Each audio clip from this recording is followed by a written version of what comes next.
맨 밑에 차 말법의 악시세요. 여기부터 시작하겠습니다. 칠판에 일단 한 단을 적어 놨습니다. 말세를 이제 한탄하는 거죠, 그죠? 아, 안타깝다, 말세요. 악시세. 이게 오탈악세를 악시세라고 이렇게 표현합니다. 나쁜 시절 인연이다. 근데 이 시세는 무엇이냐면은 사바세계를 표현합니다. 오탁악세의 나쁜 사바세계 인연이다. 그런 의미죠. 그 중생은 복이 밖에서 난 조제요. 여기서 이제 조제라는 것은 발심수행에서 중생심의 번뇌 망념을 제도할 수 있게 어렵다. 이게 불법 남동과 같은 의미죠, 그죠? 복이 박해서, 복이 빈약해서 그런 뜻이죠. 성인이 가신 지 오래된 시절에 사바세계의 모든 중생들은 사견만 깊어지고 있다. 사땡 견해만 깊어지고 있다. 사견은 자의식이죠, 그죠? 마구니는 강하고 정법은 약하고 이로 인해서 많은 원해가 많아진다. 원해에 따라서 원망과 원한에 쌓인 중생심의 망념이고, 해는 그에 따라서 생사윤회의 고통에 과보를 받는 그런 해가 많아지고, 이게 번뇌 망념이 많아지고, 그에 따라서 생사윤회의 제 과보를 많이 받게 된다. 그런 의미를 이렇게 변했어요. 그래서 이제 문설열의 동교, 열애가 설하는 동교의 법문을 설법한 동교의 법문을 여시아문 청법하고, 문이라는 것은 법문을 깨달아 체득하고 그런 뜻이죠. 중생의 번뇌망념과 마구니를 모두 다 기왓장을 깨 부수는 것과 같이 제거하지 못하는 것을 한스럽게 여긴다. 이게 중생의 번뇌망념과 마구니의 모든 업장을 모두 다 기왓장을 쪼개 없애는 것처럼 모두 타파하지 못하는 것을 한스럽게 여긴다. 그래서 여기 이제 이 본문이 말세의 중생들의 삶을 이제 읊은 한단이라고 보죠. 그래서 말세부터 먼저 보겠습니다. 말세는 이제 불교의 그 세계 시대상을 이야기합니다. 정법의 시대 이런 뜻이죠. 정법의 시대, 상법의 시대, 말법의 시대, 이렇게 시대 구분을 세 가지로 이야기하고 있습니다. 그 중국에 신행선사라고 하는 사람이 있어요. 당나라 시대에 신행선사라고 하는 분이, 우리가 법화경이라든가 금강경 보면은 말세의 이야기가 가끔 나오죠. 중생이 살고 있는 세계를 말세라고 표현했어요. 원래는. 중생심으로 살고 있는 세계를 말세라고. 그리고 이걸 이제 오탁악세. 여기는 이제 오탁악세도 마찬가지인데, 말세라고 하는 것은 원래 시대를 말하는 것이 아니라 중생이 살고 있는 사바세계를 이렇게 말세라고 표현한 겁니다. 근데 이제 신행선사라고 하는 사람은 이제 법화경이라든가 건강경 이런 법문들을 어떻게 시대로 이해해버린 거예요. 시대로. 정법의 시대. 이게 이걸 하나의 시대로 봐버린 거죠. 상법의 시대, 말법의 시대. 정법의 시대가 1000년이 간다. 상법의 시대가 또 아니면은 500년이다. 말법의 시대가 또 500년이다. 아니 연재를 이게 이제 또 바꾸서 정법의 시대가 500년이고 상법의 시대가 1000년이고 말법의 시대는 1000년 이후의 시대다. 이렇게도 구분해요. 그 시대로 본 것 자체는 무엇이냐 하면은 말세라고 하는 말을 중생심의 번뇌 망념으로 이루어지는 사바세계로 봐야 되는데, 이것을 정법, 상법, 말법의 시대로 구분해서 해석하다 보니까 이제 시대 부분으로 나눠진 거예요. 그래서 신행에서 3계교로 나눕니다. 4가지 단계의 시대로 봐버린 거죠. 그래서 신행의 3계교가, 신행선사라고 하는 것은 원래 선성인데, 그 수나라 말기, 당나라 초기에는 전쟁이 많이 일어났죠. 수나라에서 당나라로 바뀔 때 전쟁이 많이 일어나고 거기에 따라서 무슨 전염병이 많이 일어나고 그러니까 기아 현상이 일어나고 많은 어려움이 많죠. 그때 신행선사가 출가인으로서 중생의 어려운 모습을 보고 내가 어떻게 감히 이렇게 편안하게 지낼 수가 있겠는가. 그래서 계율을 반납을 하고 중생 구제의 복지 사업을 자기가 펼쳐요. 그래서 이제 조금 경제력이 있는 사람들에게 돈을 받아가지고 빈민 구제를 무상보시로 한 겁니다. 그래서 이분은 정말로 대단한 보살행을 몸으로 실천한 분이죠. 그래서 삼계교라고 하는 신행선사가 우리가 이런 말법의 시대, 정법의 시대, 삼법의 시대, 말법의 시대에는 직접 보살행을 해야 된다 하는 운동을 펼쳐요. 그래서 이제 이 사람이 사회복지, 불교의 사회복지에 가장 선구적인 인물이라고 할 수 있죠. 그래서 삼계교라고 하는 교를 창시를 합니다. 그래서 이제 사회 불교의 모든 성녀들이나 신도들이 돈이 많은 사람들에게 돈을 거두어서 돈이 없는 사람, 빈민들, 병든 사람들을 구제해주는 이런 사업을 펼친 것이 삼계교의 정신이었는데 이분이 죽고 난 이후에 삼계교는 어떻게 됐냐. 그러면 조금 평화의 시대가 됐잖아요. 평화의 시대가 될 때 삼계교의 운행은 어떻게 됐냐면은 이제 조금 나쁜 방향으로 흘러기 시작한 거죠. 그래서 무상으로 보시해야 되는 무주상 보시가 돼야 되는데 나중에는 이것을 이제 빌려주고 이자를 받는 형식으로 이런 식으로 돼버린 거죠. 그래서 나중에 폐당이 생겨요. 그래서 현종의 시대에서 삼계교를 황제의 명령으로 폐지시켜버립니다. 이런 사건이 있었어요. 자, 여기서 신행선사의 정신은 좋은데 말세라고 하는 말을 자기 생각대로 정법, 상법, 말법의 시대로 시대 구분을 하면서부터 말법의 시대를 우리가 오해를 해버려요. 자, 오해가 어떻게 생겼냐. 정법의 시대는 부처님의 정법의 깨달음과 수행이 잘 개성되는 시대. 상법은 뭡니까? 정법의 그림자처럼 거울에 나타나는 모습이 비춰진 시대라. 이걸 상이라는 것은 정법의 그림자입니다. 정법이 거울에 그림자처럼 나타나니까 상법의 시대는 어떻습니까? 정법이 없고 정법의 그림자가 있는 시대가 되겠죠. 그죠? 교법이라든가 수행이라든가 이것이 거울에 비친 그림자로만 나타나고 있는 시대인 거죠. 실제로는 그 정법이 없는 시대가 되는 거죠. 그럼 말법은 무엇이냐? 정법의 그림자조차도 없는 시대가 말법 시대가 된 거예요. 이렇게 시대 구분을 나눠버리니까 말법의 시대는 뭡니까? 그러면은 불교의 가르침이 전혀 없고 수행자도 없고 이게 무의미한 시대가 되버린 거 아니겠어요? 이렇게 해석이 돼버리죠. 자, 여기에서 말세를 중생심의 번뇌 망념으로 이루어지는 오탁악세로 봐야 될 것이냐, 정법, 상법, 말법의 시대를 시대 구분으로 봐야 될 것이냐, 어떻게 봐야 될까요? 그렇죠. 이게 경전의 법문도 구절 하나를 잘못 이해하고 해석하고 하면은 매도가 돼버려요. 그러니까 삼계교가 처음에는 빈민 구제 사업으로 참 복지 사업으로 잘 진행이 되었지만은 또 이렇게 바뀌어버리니까 매도가 되버린 거죠. 자, 여기에서 우리가 정법을 공부해야 될 의미가 여기 있습니다. 이 말세는 무엇이냐? 이 오탁악세와 똑같은 의미입니다. 그래서 경전에 오탁악세가 나오죠, 그죠? 다섯 가지를 혼탁한 나쁜 중생심의 번뇌 망념의 사바세계 이런 뜻입니다.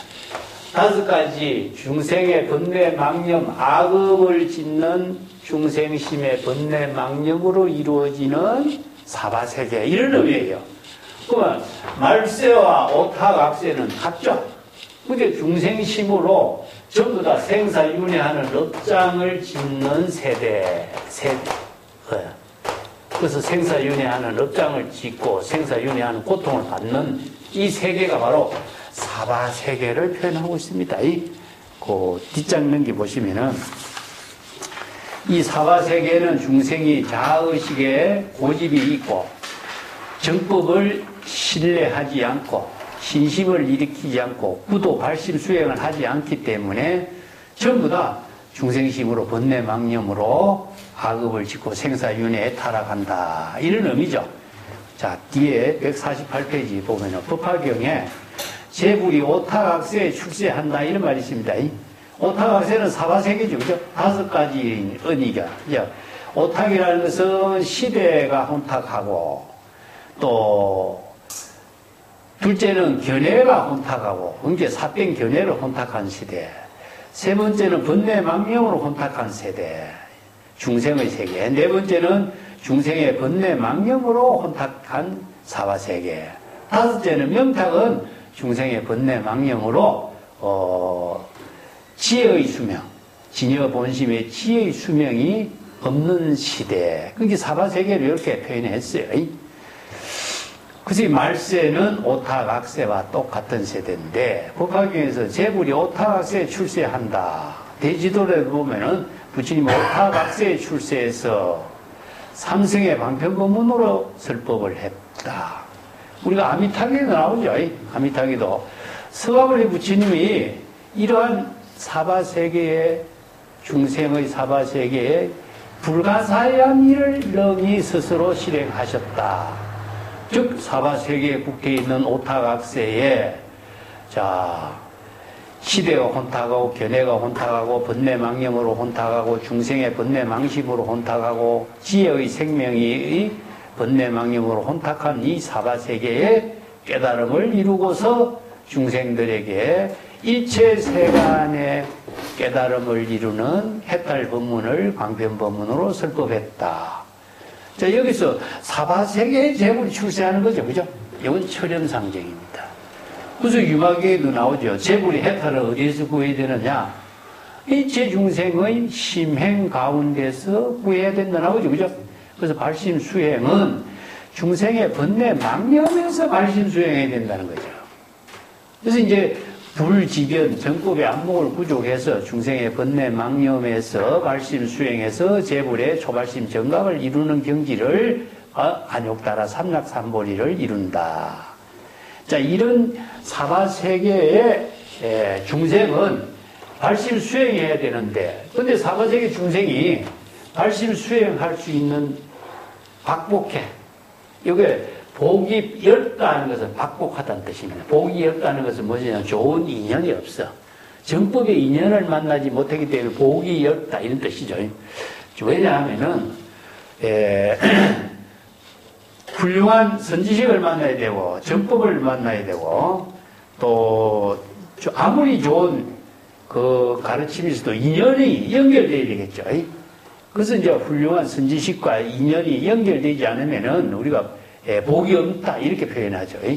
그래서 중생들이 정법의 인연을 만날 수 있는 복이 없다. 앞에서 난조제요 하는 것은 바로 오탁악세의 모든 중생들이 8가지 어려운 그 환란을 거치고 있다.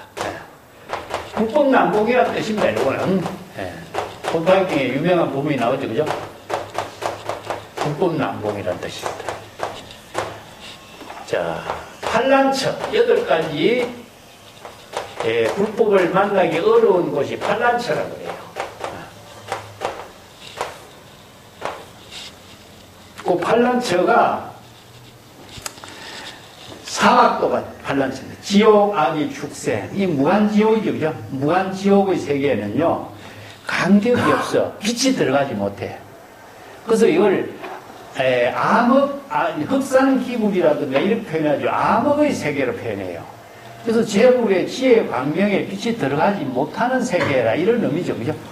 그래서 이제 환란처, 지옥악의 축생의 세계의 사막도라든가, 또 장수천이라고 하는 것은 수명이 길고 오래 사는 즐거움의 세계, 또 아니면은 변방지역에, 즉 재불의 가르침이라든가 문화 혜택, 설법의 인연을 만나기 어려운 곳, 맹롱엄하라고 하는 것은 또 이제 신체적인 여러 가지로 불법을, 청법을 하지 못하고, 보지 못하는 사람. 또 세지변총이라는 것은 세간의 지혜가 너무나 총명해서 자의식으로 모든 것을 판단하고 대선 정법을 받아들이지 못하는, 이제 외도들이 세간의 지혜가 총명한 사람은 정법을 불신해버려요, 외도들은. 그래서 이제 총명하다라고 하는 것은 자기 생각대로 대상 경계를 인식하고 분별하기 때문에 정법에 대한 신심을 갖지 않아. 그렇기 때문에 수행을 하지 못하고 지혜를 이루지 못하는, 깨달음의 지혜를 이루지 못하기 때문에 불법 만나기 어렵다, 이런 뜻이죠. 그리고 불전호라, 부처의 설법을 시절 인연이 맞질 않아. 이런 곳을 8곳을 정하는데, 그래서 불법 남봉이요 하는데 비교를 뭡니까? 그걸 맹구목으로 하죠, 그죠? 눈먼 거북이 바다에 떠 있다가 나무 토막을 만났으면은 잠깐 숨을 쉴 수 있는 것처럼 그만큼 어렵다, 이런 뜻이죠. 그래서 난봉이라고 하는 불법의 가르침을 만나기 어렵다, 이런 말도 되는데, 또 하나의 진짜의 의미는 무엇이냐면은 불법의 가르침을 발심 수행해서 깨달음의 지혜를 이루게 하는 일이 어렵다, 이런 뜻입니다. 이 말이 그 말이에요. 난조제는, 자, 중생은 아무리 많은 불법의 가르침을 인연이 있어도 발심 수행해서 스스로 번뇌망념을 제어하고 깨달음을 이루는 인연을 이루기가 어렵다, 이런 뜻입니다. 이 제어는 무엇이야? 바로 조장부처럼요, 발심 수행하는 겁니다. 열의 선호념 제보살, 항복기심, 이런 말이 있죠, 그죠? 이게 조의 의미가 여기 있습니다. 번뇌망념을 발심 수행해서 번뇌망념을 잘 제어하고 중생의 번뇌망념을 제도하는 것, 스스로 제도해서 깨달음 해탈을 이루는 것을 여기서 조제라고 표현했어요. 우리 경전에서는 뭐라고 표현하냐면은 항복이라든가 조복이라든가 이런 말 쓰죠, 그죠? 항복이나 조복이란 말 자체를 우리가 건강경에도 보면 항복기심이라든가 열의 선호념이라든가 어떻게 그 중생의 번뇌망심을 항복할 것인가. 자, 여기서 번뇌망념을 항복한다라고 하는 것은 바로 불법의 가르침을 통해서 발심 수행하는 겁니다.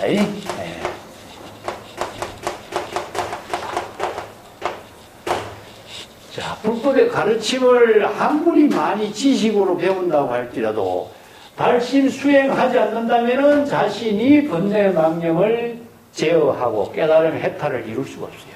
그렇기 때문에 난조제는 불법의 가르침을 만나기 어렵다는 뜻이 아니라 불법의 가르침을 통해서 발심 수행해서 정각을 이룬과 동시에 중생의 번뇌망념을 전부 다 제어하고 생사윤회의 해탈을 벗어날 수 있는 일이죠. 그런데 중생이 왜 복이 박복하냐? 신심이 없고, 이제 신근이 부족하고, 신심이 부족해서 의심을 일으키고 자의식을 갖고 있기 때문에 중생의 번뇌망념을 발심 수행해서 제어하고 조복할 수 있는 구도심을 일으키지 않는다, 이런 뜻이죠.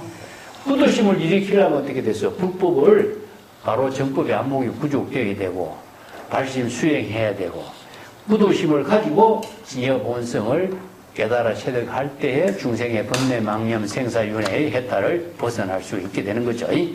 이런 인연을 이루기가 어렵다, 이런 말을 이렇게 표현한 겁니다. 그 밑에 구절은 이것은 이제 거성이라는 것은 우리가 부처님이죠, 그죠?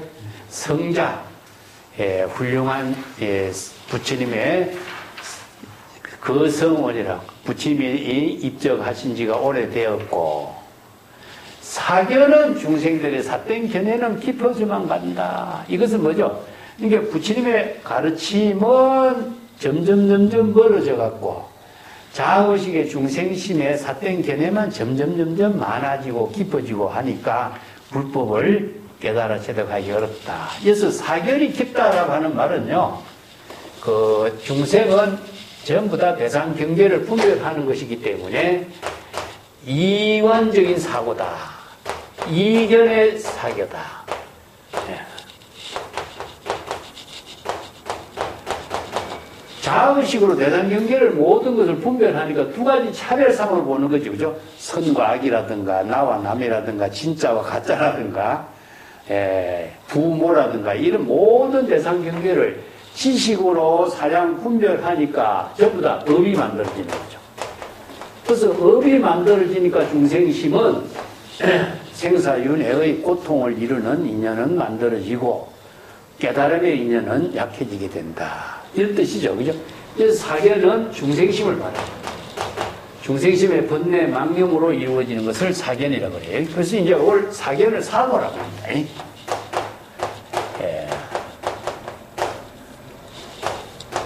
사도행을 한다. 이런 말 쓰죠. 그죠? 정법행위라든가 사도행위라든가. 그래서 사도와 외도라고 하는 말도 정법에 의한 표현들인데, 이건 중생심이고, 이 외도라고 하는 것은 대상 경계에서 해탈 열반 깨달음을 추구하는 것. 이거 외도고, 이건 사땡견에는 두 가지 차별상으로 분별심을 일으키고 착각을 하고 전도몽상 업장을 짓는 것을 중생심이래죠. 그래서 중생심이 깊어지니까 바로 사도행을 하는 것이 되고, 자, 여기서 이제 마강범약이란 말이 나오죠. 마구니는 강하고 정법은 약해지면서 원해가 많다. 이런 뜻이죠. 그죠? 원은 무엇이냐 하면은 중생심으로 번뇌 망념이 일어나는 것을 원이라고 그래요. 차별 분별심이 작용하는 것을 원이라고 합니다. 이걸 우리가 글자들을 보면 원망이 많다든가, 원한이 많다든가, 이런 뜻인데, 이건 분별심으로 작용하는 망념을 원이라고 표현합니다. 이거 해는 무엇이죠? 여기에 따른 업장의 과보에 따른 손해가 이렇게 많아지는 것을 말해요. 여기 이제 번뇌 망념의 업장이 일어나고, 그게 따른 과보가 많아지는 것을 표현하는 거죠. 그죠? 왜냐하면은, 마구니가 강하다라고 하는 것은, 마구니가 무엇이냐? 중생심의 망념이, 사실은 마구니죠. 마라라고 하는 말은 자주 나오지만은, 번뇌 망념을 바라봅니다. 우리가 잠이 많이 오는데 그것도 수마라고도 하고, 이제 도구라고 했을 적에 번뇌 망념이 일어나서 이렇게 사량 분별하는 것, 이것이 전부 다 마구니의 장난이다, 이런 말로 하는 데인데, 마구니는 번뇌 망념으로서 강하게 일어나게 되고, 마구니가 많이 일어나면 지며 본심의 지혜가 작용하는 정법은 약하게 되죠. 그죠? 이건 이제 중생심이 많이 일어나면은 지혜의 마음은 없어지는 거죠. 이걸 반대로 똑같이 표현하고 있습니다. 번뇌 망념의 마구니는 강하고 정법의 지혜는 약하니, 번뇌 망념이 많아짐과 동시에 생사윤회하는 고통은 오히려 많아지는 것이다. 똑같은 이야기죠. 이걸 이제 사땡 견해와 사도의 견해에 의해 가지고 생사윤회하는 업장을 만들게 되는 것을 이렇게 표현하고 있습니다. 마음 밖에서 도를 구하고 불구토를 구하는 목적지향의 외도나, 또 사땡 견해로서 차별 분별심으로 전도몽상 착각하고 자기의 사땡 견해로서 망념을 짓는 일, 이 전부 다 생사윤회 안에는 업장을 짓는 일이죠. 사이비 불교들이 모두 이렇게 이제 마군이라든가 사견에 의해서 약해지는 정법을 약하게 되는 것이 무엇이냐 하면은, 똑같은 불교인이어도 교단의 역사에서도 우리가 이런 경우가 상당히 많아요. 달마가 왔을 적에 달마를 마구니의 설법이다, 이렇게 해서 이제 교학 불교인들이 도교 할머니가 죽인 이런 이야기가 있거든요. 우리나라의 이제 도의국사 같은 사람도 중국에서 정법의 선법을 배워오니까 신라의 화엄교학자들이 마구니의 설법이다, 이렇게 해서 도의국사를 배척해버려요. 그래서 도의국사가 아무리 정법을 펴려고 해도 사람들이 신뢰를 하지 않으니까 어떻게 북산에 응거를 해버리는 거죠. 그렇게 시절 인연이 도래가 되지 않으면은 아무리 정법을 펼치려고 해도 마구니가 강한 상태는 정법이 약해져서 이거 정법을 펼칠 수가 없는 그런 것을 이렇게 표현해요. 예. 북종 신수와 뭐 척천무도 마찬가지고 여러 가지 이제 그런 역사적인 사례로서 이렇게 이야기를 하는 경우가 많이 있습니다. 자, 밑에 문설열애 동격법. 열애가 설하는, 열애는 무엇이냐? 재물열애죠. 그죠? 재물열애는 바로 진여 일심의 지혜, 이와 똑같은 표현입니다. 동교의 법문이 바로 남종 동교 법문이죠. 우리 여기서는 이제 동교의 부분이 대성의 법문인데 중국 선에서는 이걸 동교의 법문이라고 그래. 이건 설의 법문이라는 것은 진여 본성을 도노 변성하는 법문이죠. 이걸 동교의 법문이라고 그래. 그래서 도노 변성에서 초발심으로 정각을 이루는 법문을 중국 선성들은 도노 견성, 견성 성불. 이게 도노 동교의 법문으로. 그래서 남종 동교의 법문을 설한 그 가르침을 듣고 청법해서 깨닫고, 이 문이라고 하는 말은요 문도와 같습니다. 예. 예, 중국에서 우리가 문도 이런 말 쓰죠, 그죠? 문법, 문성오도, 문도는 문성오도와 같습니다. 그 논의 조문도, 석사가이 하는 것도 문성오도거든요. 예. 그래서 문법은 무엇이냐? 이게 법문을 듣는 것도 이걸 뭐냐? 여시아문이죠.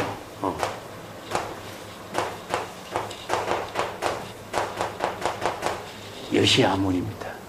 그러면 설법은 무엇이냐? 여시설법이에요. 불교의 특징이 진여일심의 지혜로 여시설법 하는 것이 재물이 불지계도로 여시설법 하는 것은 자의식이 들어있지 않다는 겁니다. 여시는 진여일심이니까 진여일심의 지혜로 설법하는 것이기 때문에 자의식이 없어요. 여기 진여는 뭐와 같느냐 하면은 공과 같습니다. 공. 지난 시간에도 언급했지만은 제로라고 하는 것은 플러스 마이너스가 아니고 일체의 모든 대상 경계가 없는 상태예요. 본래 무일물, 진여 자체상이 텅 빈 상태이기 때문에 자의식에는 없는 거죠. 이게 공의 입장에서 진여 일심의 경지에서 설법하는 것이 여시라고 하는 거예요. 이 여시라는 것을 여시, 열애, 여법, 여실과 같은 말인데 여시 설법을 했기 때문에 세존이 49년 동안 설법했지만 한 글자도 설하지 않았다고 이야기하는 거죠. 그래서 자의식으로 자기 주장과 자기의 사상과 자기의 강조하고자 하는 내용이 한마디도 없다. 자, 여기서 여시설법은 무엇이냐? 진여법입니다. 진여법을 여시설법하고 제법실상법을 여시설법했다. 이런 뜻이거든요. 그렇기 때문에 제법실상법을 어떻게 개시오입한 거죠. 여실하게 진여실상법을 안내하고 소개하는 거예요. 그래서 이제 열애는 뭡니까? 나는 길을 안내하는 사람이다. 진여법을 깨닫도록 길을 안내하는 설법을 한 것이다. 이런 뜻이죠. 뭐 중생의 병이 어떤 것인가? 중생의 병을 여시 설법으로 병을 진단해서 분명하게 병을 제시해서 알도록 했다. 이런 뜻이죠. 그렇기 때문에 여시아문은 뭐죠? 이거 마찬가지로 진여일심으로 청법에서 깨달아 체득했다. 이런 뜻이죠. 그렇기 때문에 이심 전심이 되는 겁니다. 여시설법을 여시아문한 그 상태가 바로 재물열애의 설법을 여시아문 신수봉행하고 깨달음을 이루기 때문에 재물열애와 똑같은 경지가 이루어지게 되는 거죠. 그래서 금강경에서 수지, 독송, 여시아문, 수지, 독송해서 저기열애, 열애의 경지를 이룬다. 이 나오죠. 그죠? 똑같은 경지가 돼요. 그래서 불교의 모든 가르침은 재물열애와 똑같이 진여일심의 지혜로 설법하고 진여일심의 지혜로 청법해서 깨달음을 이룬 경지를 서라는 것이 법문이죠. 그렇기 때문에 여기서 문이라고 하는 이 한마디는 여시야문이다. 그래서 제불의 경전의 법문을 여시야문에서 열애의 지혜를 깨달아 체득하는 경지를 나는 열애의 동교 법문을 설하는 법문을 깨달아 체득하는 거죠. 그래서 일체의 모든 중생의 번뇌망의 마군이라든가 또 자신의 번뇌망념을 제어하고 망념을 제도하는 이러한 것을 기왓장을 깨어서 와해시키는 것처럼 완전히 열째 중생의 번뇌망념 생사윤회의 업장을 다 소멸해서 중생의 번뇌망념을 제거하지 못한 것이 한스럽다. 자, 바로 정법을 안목을 부족한다면은 바로 일체의 중생의 번뇌망념이 기왓장을 쪼개서 완전히 없애 소멸시키는 것처럼 다 소멸시키죠. 자, 이런 경지를 이루도록 설법을 한 것이다. 이런 의미죠. 반대로 이해한다면. 공이라고 하는 법문은 불교에서 항상 진여 본심을 방편법문으로 설한 것이다. 그래서 불교의 공이라고 하는 언어를 대성불교에서 반야경에서 공이라는 방편법문을 설했는데 공이라는 방편법문으로서 설하는 경전의 법문들이 무엇이냐면은 진여일심의 지혜를 여시 또 아니면 열애 무의라든가 무념이라든가 무생이라든가 무법이라든가 무주라든가 이런 전부 다 이런 법문들이 전부 다 진여일심의 지혜를 공의 방편 법문을 설한 것과 마찬가지입니다. 그래서 대성경전의 모든 방편 법문은 공의 방편 법문을 공의 입장을 방편 법문으로 설했다 이렇게 봐야 돼요. 그래서 방편 법문으로 제시하고 있는 독자적인 그 언어가 공과 같은 의미를 두고 있는 겁니다. 그래서 이제 자아의식이 다 비워진 경지에서 예를 들어 무의법으로 차별한다, 무법 가설이라든가 진여의심의 지혜로 설법한다든가 응무소주 이생기심 한다든가 무주의 근본에서 일체법을 건립한다든가 전부 공이죠. 그죠?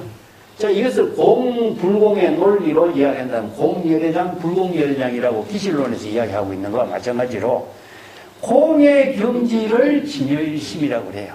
그래서 진여일심의 지혜를 다른 말로 표현하는 것을 우리가 몇 가지 적어보면 자, 진여일심의 지혜는 제로와 같다. 공인데 진여일심의 지혜를 대성불교의 방편 부문에서는 자, 이거 뭐라고 했냐? 무법 건강기에서 무법 가설이라고 보죠? 무법이 바로 진여일심의 지혜입니다. 자, 이 공을 또 다른 말로 무생이라고 표현해 주죠? 또 무주, 무념, 무의법 이런 언어들이 전부 다 진여일심의 지혜로 공이라고 하는 입장에서 설법하는 경지죠. 무슨 무주의 근본에서 일체법을 건립하라, 무생법인을 이룬다, 무념, 무의법으로 차별한다, 무법, 설법은 진여일심의 지혜로 설법해야 된다, 무법 가설 이런 언어죠. 그래서 무법이나 무생이나 무주, 무념, 무의법 이런 말은 다른 말 한다면 공이라는 방편 법문을 대성불교에서 설한 겁니다. 그래서 이런 불교의 이걸 법수의 논리라고 해요. 법수다.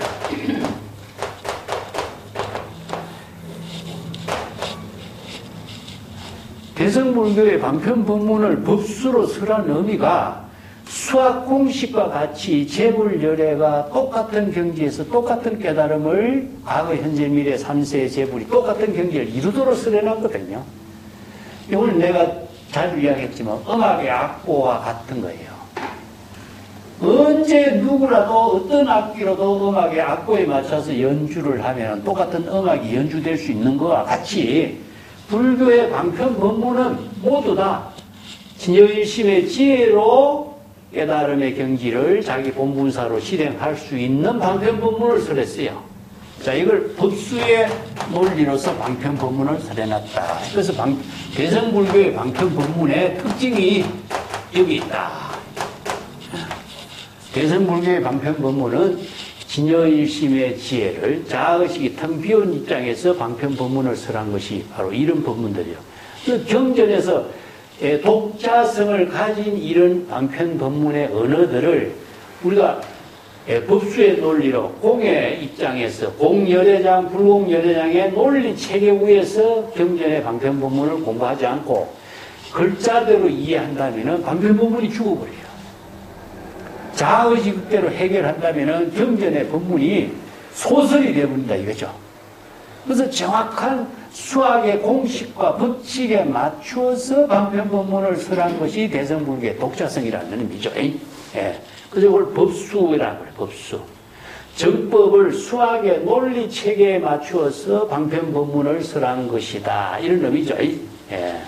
그래서 중국 선생들도 이걸 가지고 뭐 무심시도라든가 평상심이도라든가 똑같은 거예요. 그래서 이 방편법문의 의미와 내용을 정확하게 이해하지 못하고 글자대로 보면은 많은 불교의 공부에 착오가 생긴다. 예.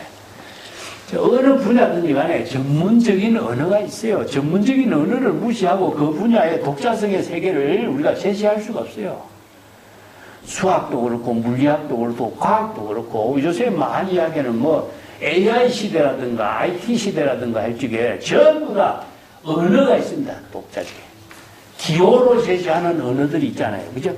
근데 기호로 제시하는 그 언어를 모르고 어떻게 그 세계의 독자성의 세계를 제시할 수가 있겠어요? 세간에 수없이 많은 언어가 있지만은 그 수없이 많은 언어 가운데 불교의 독자성의 언어는 무엇이냐? 방편법문이다. 제불열애가 왜 이 독자성이 있는 방편법문을 설했느냐? 중생의 심에 번뇌망념에 타락하지 않는 방편법문을 공의 법문, 법수의 방편법문으로서 개발한 겁니다. 그래서 불교의 방편법문의 독자성을 정법으로 공부하지 않으면은 우리가 아무리 이런 법문을 이야기해놔도 이거 글자 지식으로 익히는 것은 지식의 한계를 대상 경계로 이해하는 한계에서 벗어날 수가 없어요. 지혜를 이루지 못해. 자, 여기서 이제 불교에서의 지혜와 지식의 문제입니다. 예, 우리가 지식으로 방편법문을 이해한다면 언설상, 문자상에 항상 속박해서 벗어날 수가 없죠. 지식은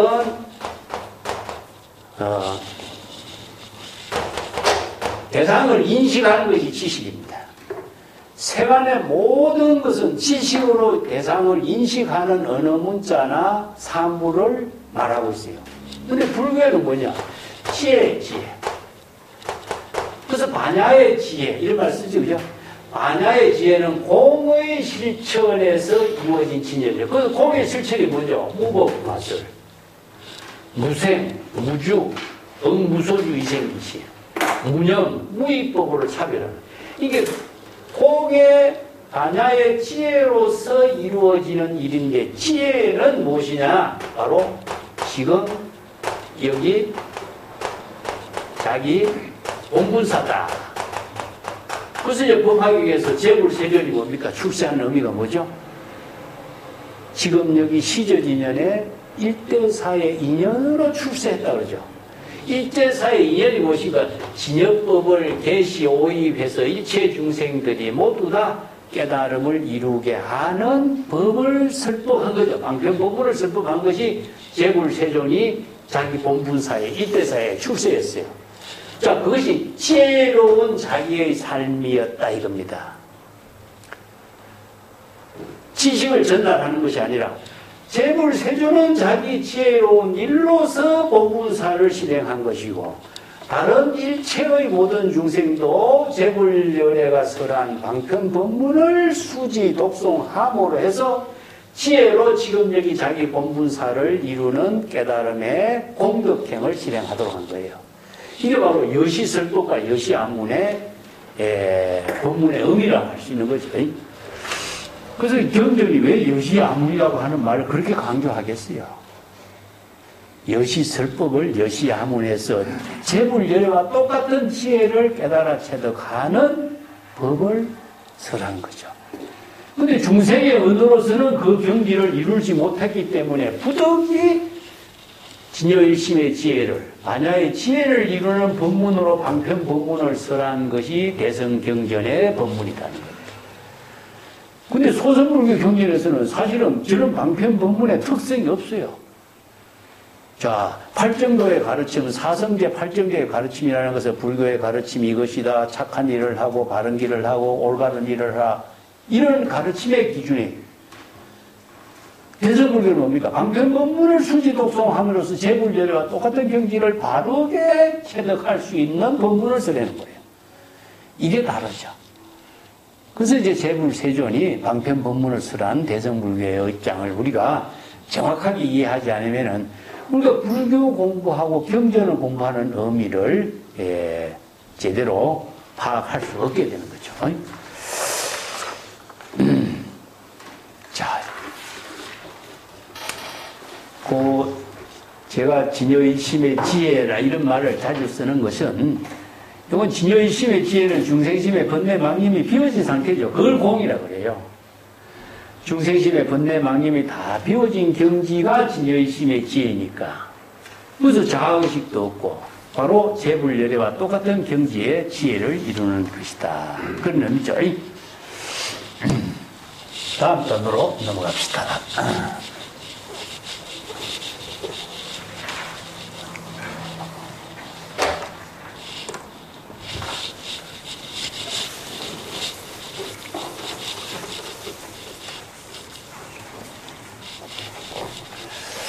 오랜 시간을 경전을 공부를 하면서 그 방편법문의 특색, 그 큰 의미를 일반의 언어와 경전의 방편법문의 언어와의 차이점이 무엇인가, 이 점을 내 나름대로 한참 많이 이렇게 자료 정리도 하고 카드 정리도 하면서 사유도 해보고 하면서 이제 정리해본 내 나름대로의 결론이에요. 저런 방편법문이 없으면은 대성불교의 특징을 정법으로 제시할 수가 없는 거죠. 일반 언어로서는 설할 수 없는 경지니까.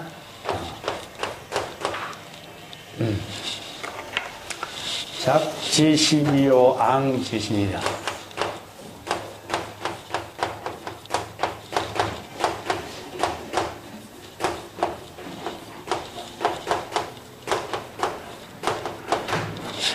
그리고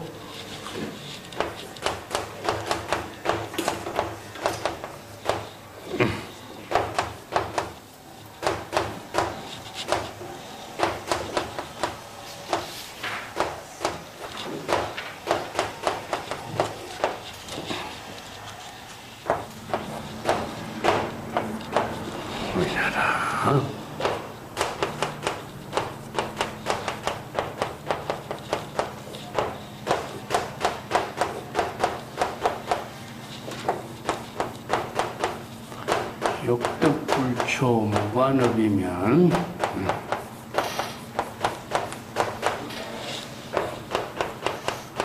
막방열에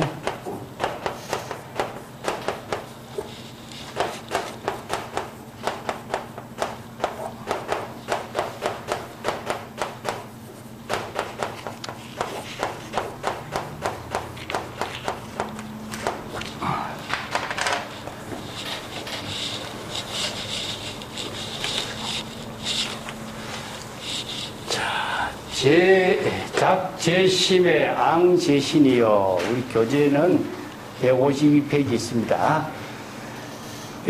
업을 짓는 것은 중생의 망심이다. 여기 작제심이라, 이 작이라는 것은 모든 생사윤의 업을 짓는 일을 작이라 그래요. 조작과 망념의 업장을 짓는 일을 제심이라 그러죠. 재앙, 그 업을 짓는 그 재앙의 과거는 몸에 있다. 그 몸으로 받게 된다. 이런 의미죠. 그래서 이제 신심을 나누고 있는데 우리가 모든 신구의 사목을 청정하게 한다. 이런 말이죠. 그죠? 그래서 이 삼업청정이라고 하는데, 신구이 삼업, 분별 수행은 전부 다 이 삼업청정 행으로 이루어져 있습니다.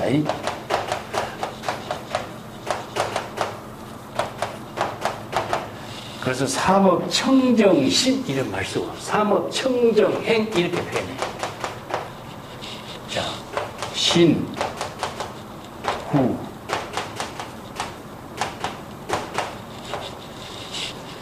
그런데 신구이 몸과 입과 마음으로 작용하는 것이 삼업인데 이것을 청정하게 하는 것은 이 마음 작용이 있어요, 사실은.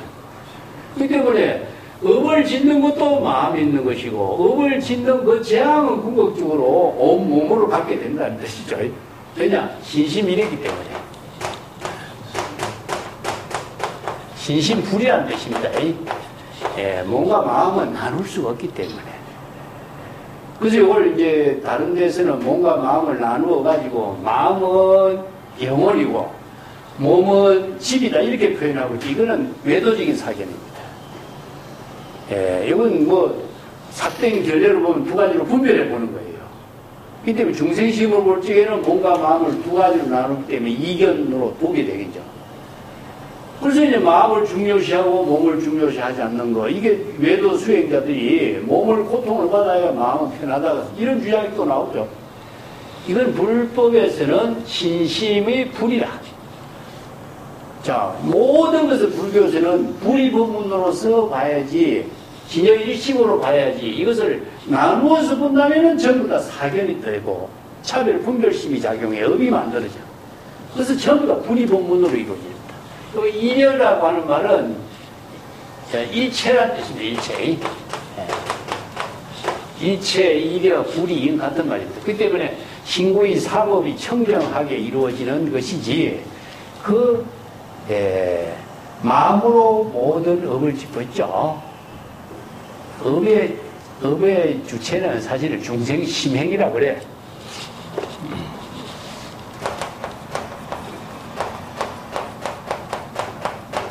중생심행 아니면 심상이라고 해요. 중생의 심행, 중생의 심상을 깨달아야 해탈을 이룬다. 이런 말이죠. 그래서 중생의 심상을 깨달는 것은 불지견, 중생심의 번뇌 망념, 요거 망념을 말합니다. 중생의 번뇌 망념을 깨닫는 것은 불지견이 있어야 되고 전국 안목이 있어야 되고 중생의 심행을 깨닫는 구체적인 수행은 무엇이냐? 발심 수행이죠. 그러니까 초발심으로 정각을 이룰 때 중생 심행의 번뇌 망념을 해탈할 수 있는 거죠. 그죠?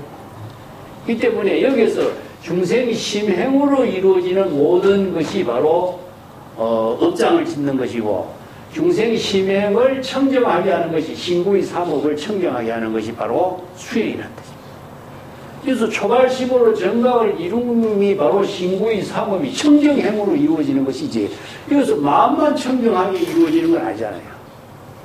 이 때문에 신구의 삼업은 나눌 수가 없는 거죠.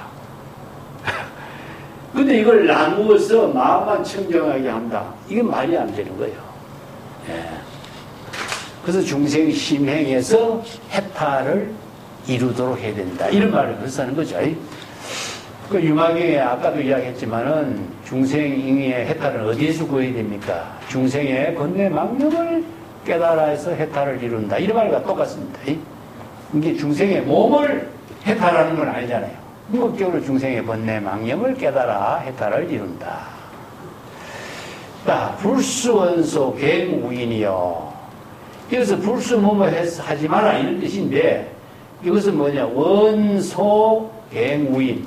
사람을 원망하거나 남의 잘못을 탓하지 말라 이런 말이죠. 진정한 수도인은 대상 경계를 분별하면서 업을 짓지 마라. 궁극적으로 뭐죠? 중생의 심행, 상업 청정행을 하는 깨달음을 이루는 것은 중생의 심행을 자각하는 일이죠. 그죠? 그래서 이제 육조 단계 같은 데 보면은 타인의 과오를 보지 말라.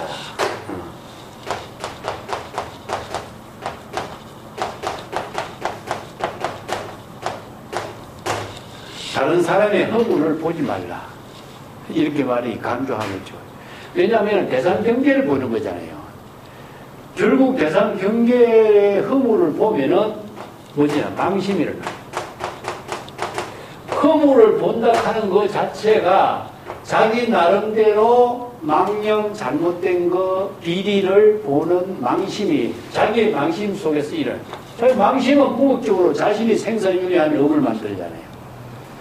이게 쓸데없이 대상 경계의 사물을 보는 일이 자신이 생사윤회 업장을 만드는 일이 되는 거죠. 이 때문에 이것을 바로 무심, 무사 이렇게 해요. 자의식을 텅 비우고 대상 경계를 텅 비우고, 여기 이제 선에서는 무심무사라고 하는데 이제 대상 경계에서는 이걸 아공, 법공 이렇게 해요. 이 사라고 하는 것은 대상 경계의 일을 보지 않는 거거든요.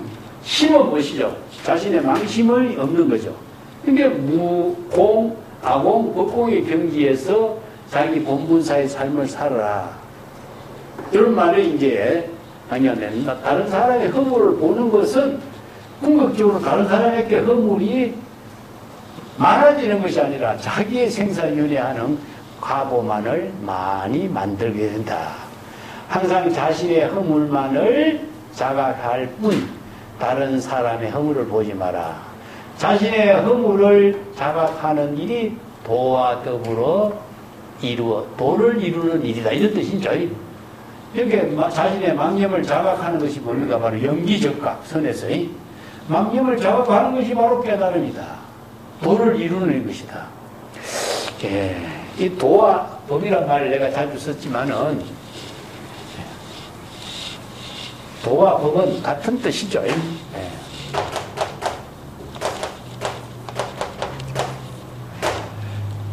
중국인들이 도라고 하는 말을 많이 쓰는데, 도라고 하는 말에 구체적인 말이 참 내용을 객관적으로 제시한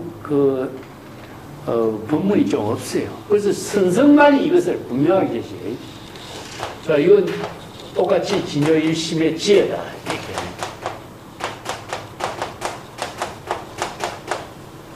진여일심의 지혜다. 뭐죠? 중생심의 번뇌 망념이 비워지고 진여일심의 지혜가 작용하는 공불공의 논리죠. 그죠? 진공묘유로 이루어진 세계를 말합니다. 이건 이제 공연회장, 불공연회장 한 진공묘유인데, 이게 번뇌 망념이 다 비워진 법은 무엇이냐? 진여법이죠. 진여법이고. 도는 무엇이냐? 진여일심의 지혜로 이루어진 경지가 바로 도니까. 똑같죠?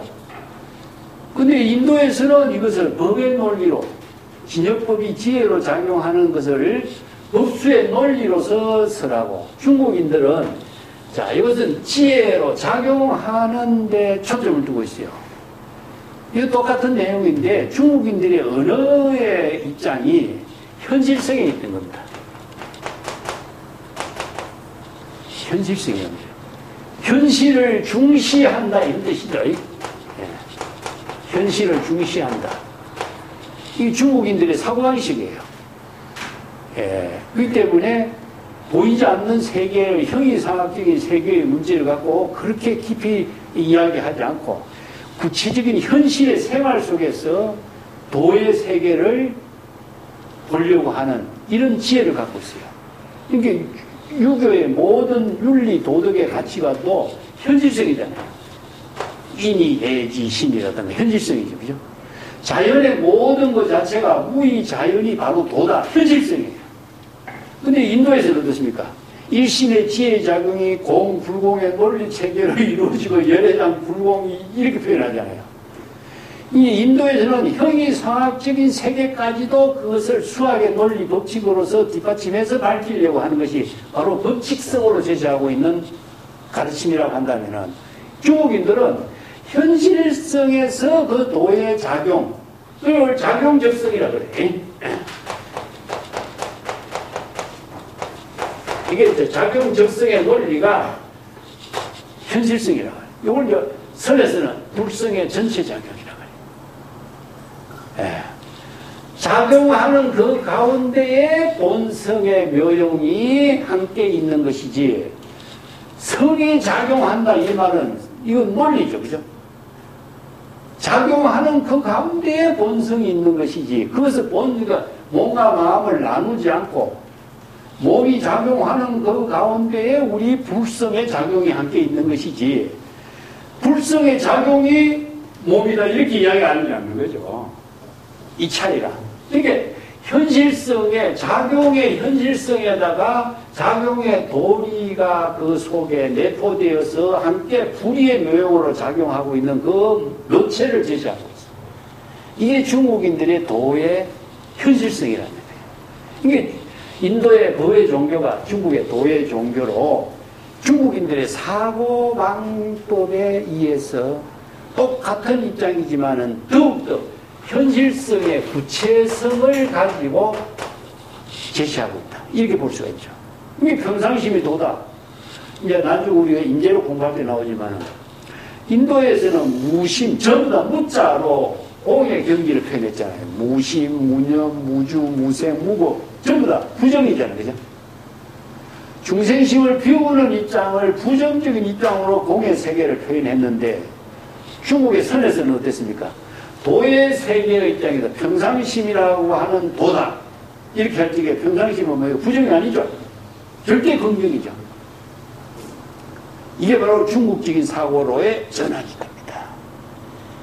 자, 여기서 인도에서는 부처라든가 보살이라든가 수없이 많은 제불열애가 등장하지만 중국의 선성들은 제불열애가 등장하지 않아요. 누가 등장합니까? 사람이 등장해요. 구체성이죠. 그러니까 조사는 뭔가 할아버지죠. 나이가 많은 할아버지를 조사라고, 선성의 조사고, 지금 현재의 지혜로운 삶을 사는 사람이 누구냐? 우이진이다. 사람이다. 구체성이에요. 이 점이 중국인들이 지니고 있는 구체적인 현실성에다가 초점을 두고 있는 불교예요. 그래서 인도의 불교가 논리 체계를 뒷받침한 수행의 불교가 중국인들의 생활 중심의 불교로 바뀝니다. 그래서 그 완성의 단계의 사상을 제시한 사람이 누구냐? 임재록이라는 거죠. 임재록. 그래서 인의 사상이라고 그래요. 임재록은. 그 부처나 조사나 제불이나 보살의 이름이 등장하지 않고 사람이 등장해버려요. 주체가. 이게 바로 인간의 현실성의 종교의 삶을 구체적인 생활 속에서 실현하는 선의 문화가, 선의 종교가 이루어진 거죠. 이 점이 달라요. 이런 점들을 우리가 인도 불교가 중국인 불교로서 변화되는 것, 이런 것을 좀 같이 읽어볼 수 있습니다. 자, 남의 허물을 보지 않는다. 여기 이제 사람 입장에 등장하죠, 그죠? 이거 대상 경계를 보는 거죠. 이거 중생으로 보는 거죠. 욕덕 불초 무관 지옥에 타락하는 업장이죠. 무관 지옥이니까 여기서는 사막도.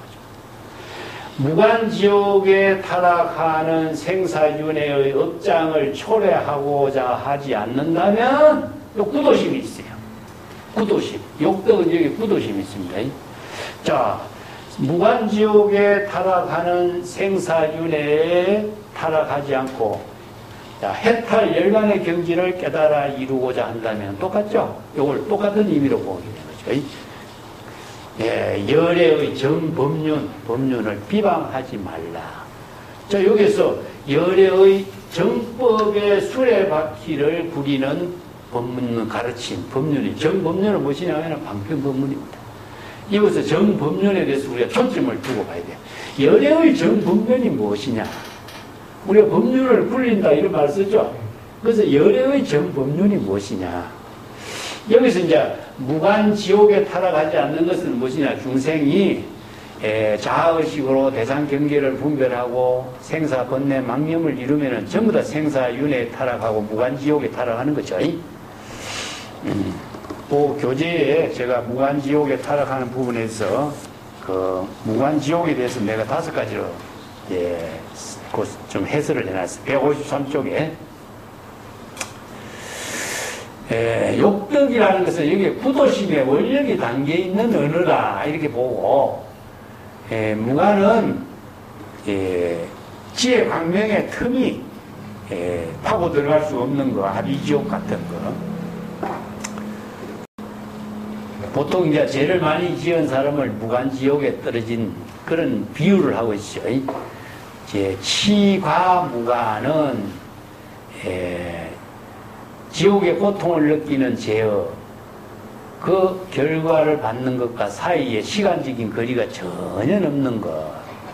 수고무간은 괴로움의 고통을 받는데 틈이 전혀 없는 것.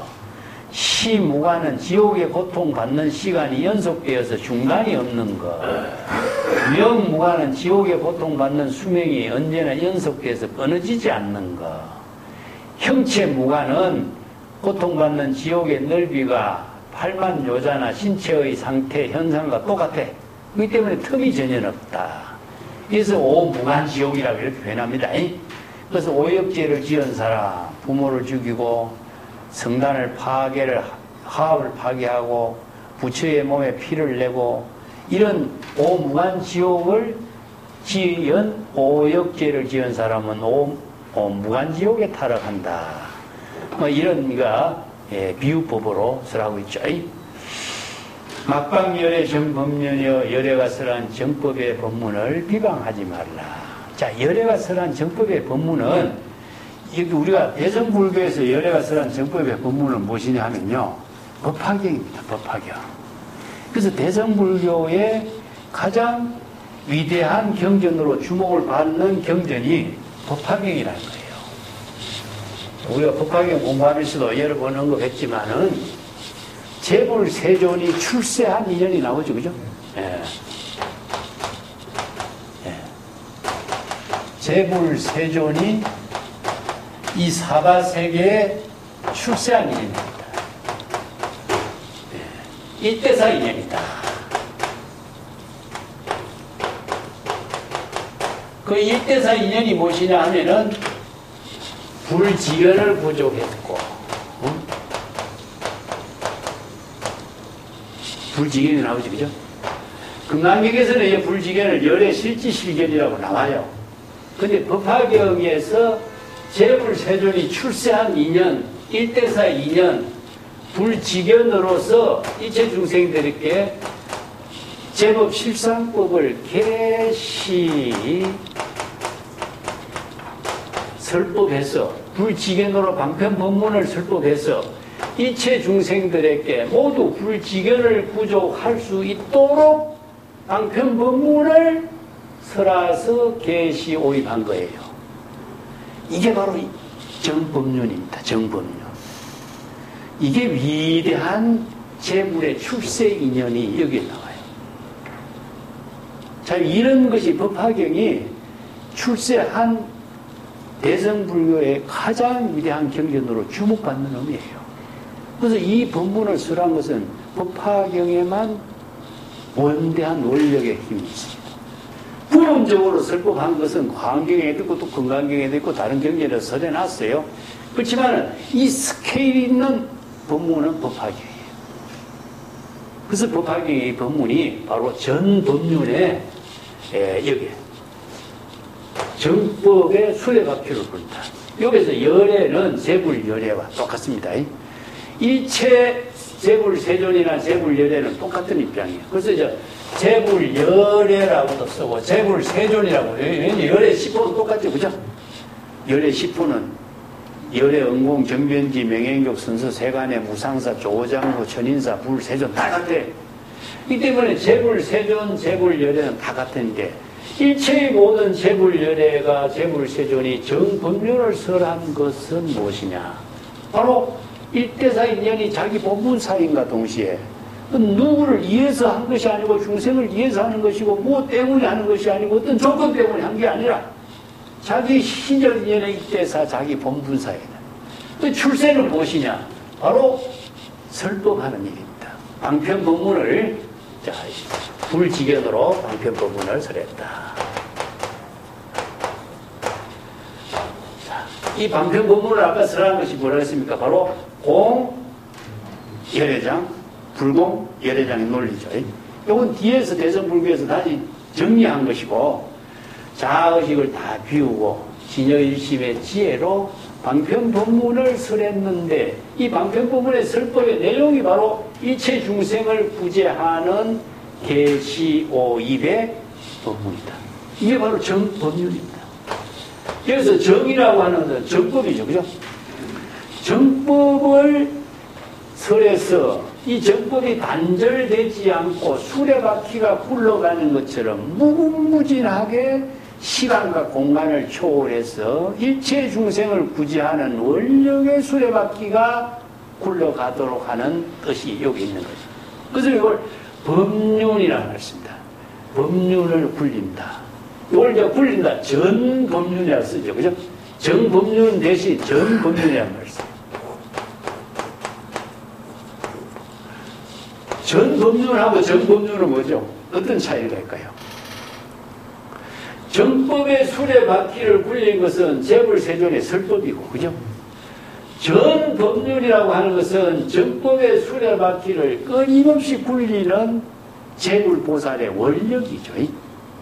그래서 일체 재불열애가 모두 정법의 수레바퀴를 굴리는 원력행을 자기 본분사라고 해요. 누구를 위해서 굴리겠어요? 자기 본분사입니다. 그래서 불법의 모든 수행은 시절 인연에 자기 본분사의 일로서 이루어지는 것이지 누구를 위해서 누구 때문에 이런 조건이 없다는 점이죠. 이게 바로 정법의 수레바퀴를 굴리는 의미죠. 그래서 정법의 수레바퀴를 굴린다라고 하는 것은 남에게 대상으로서 영향을 주는 것이 아니고 각자 자기 본분사의 묘용으로 이루어집니다.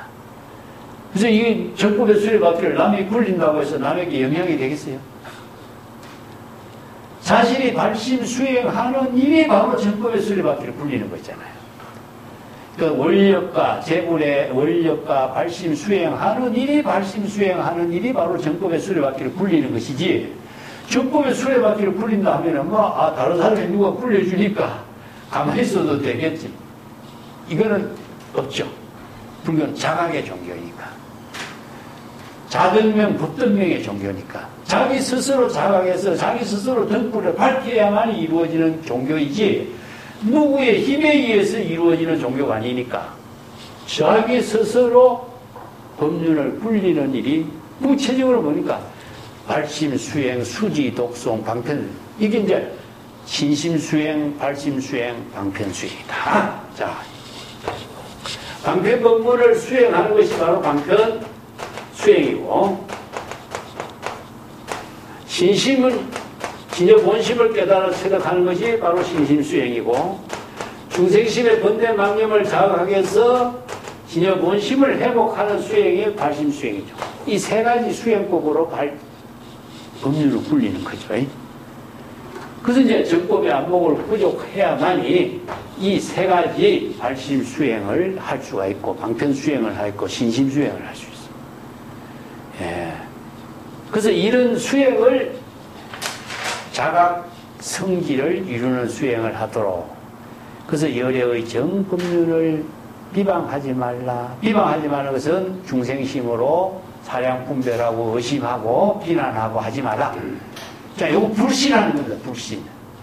이게 중생심으로 개성불교의 가르침을 비난하고 불신하고 의심하게 된다면은 자신이 바로 정법륜을 굴리지 못하고 생사윤회하는 업장을 짓는 일밖에 안 되겠죠. 그죠? 그래서 이게, 법화경에 서가세존이 이 사바세계에 출세해서 일대사인연으로 제법 실상법, 진여법을 설했다. 자, 그 불지견으로 계시오입한 것이다. 이 법문이 바로 정법륜을 굴린 위대한 대성불교의 혁명입니다. 혁명. 그래서 법화경 약조비유품에 이런 말이 있습니다. 아마 재불이 출세할 적에는 항상 상스러운 기운이 나타난다고 했잖아요. 그죠? 법화경 서문에도 나오고 있는데, 약조비유품에 나와. 그 상스러운 기운이 났을 때, 이제 가습이 질문하니까, 그 서가모니 부처님이 이렇게 대답합니다. 서가모니 부처님 대중들에게 이렇게 큰 소리 외친다. 열애는 응공정변지 명행격선서 세간의 무상사 조장부 천인사 불세존 열애는 10%를 부족하고 있다. 그러면서 자, 아직까지 제도하지 못한 중생을 제도하도록 하고, 불법을 깨달아 체득하지 못한 사람을 불법을 깨달아 체득하도록 하고, 평안한 열반의 경지를 이루지 못한 사람을 열반의 편안함을 얻도록 하고, 열반의 경지를 체득하지 못한 사람을 열반의 경지를 깨달아 체득하도록 설하니, 지금 현세나 후세나 여실하게 이 정법을 깨달아 체득해서 알도록 하는 법을 설한 것이다. 이렇게 나와요. 자, 이 법문이 사홍서원이에요. 사홍서원. 중생무변 서원도, 번뇌무진 서원다, 법문무량 서원하, 불도무상 서원. 여기에서 법화경의 약초 비유품의 이 법문에 의해 가지고 중국의 천태지라는 사람이 사홍서원을 만들어요. 사홍서원은 원래 천태지가 처음 만드는 겁니다.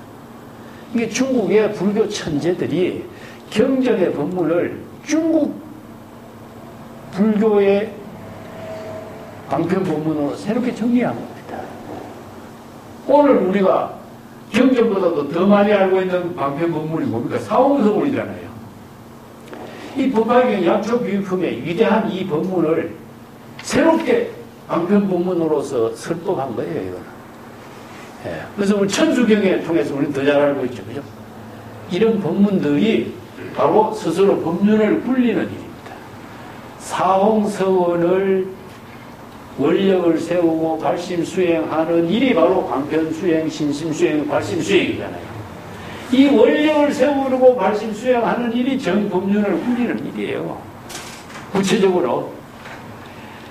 자, 경전의 많은 법문들을 다시 새롭게 방편법문으로 쓰라고 새롭게 다시 실천할 수 있도록 제시하고 있는 거죠.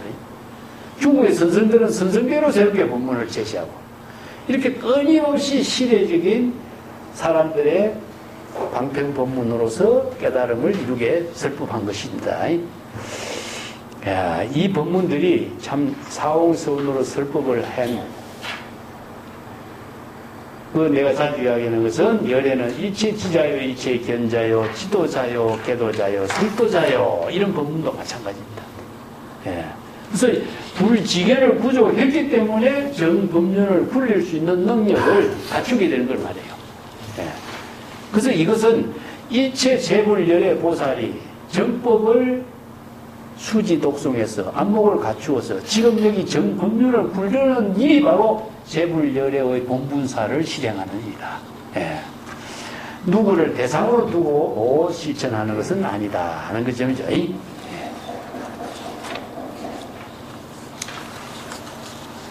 자,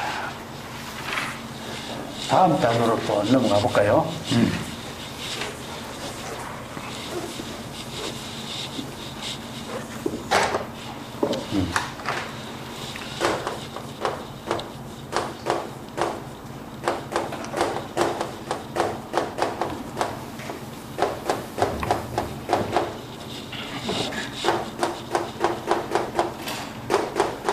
전단님에는 무잡수가 없다.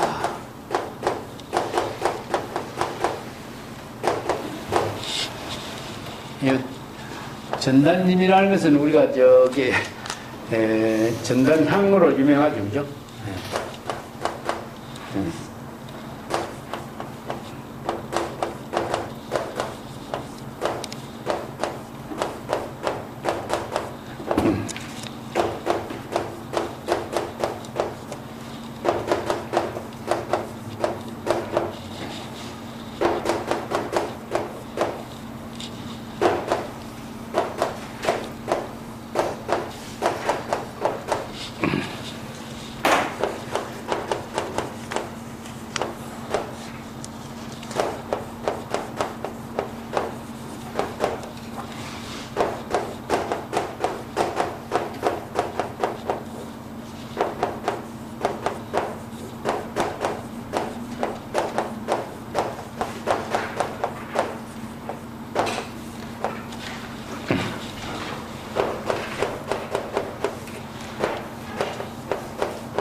전나님은 청정한 수행자들이 모여있는 그 숲을 전달림이라고, 그리고 총림이라고 쓰지, 그죠? 전달림이 꽉 어거진 숲을 총림이라고 하죠. 수행자들이 모여있는 것을 이렇게 표현합니다.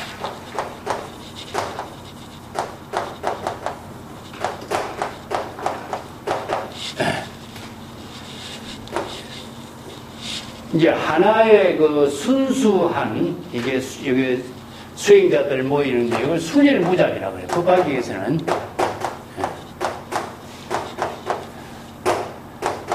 순수한 진여 일심의 지혜의 수행자들만 모여 있다. 순일이라는 것은 진여 일심이 지혜로 이루어진 그 경지. 이게 우유를 제호를 순일 그 무잡이라고 그래요.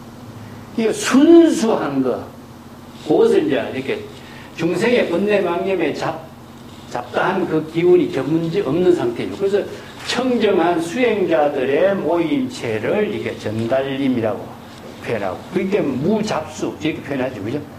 진여일심, 진여자연, 이 경지, 중생심의 번뇌망념이 다 비워지고 진여일심의 지혜로 이루어지는 수행자의 모임, 이런 것을 이제 숲에다 비유했는데, 이게 이제 숲의 종교라고 합니다.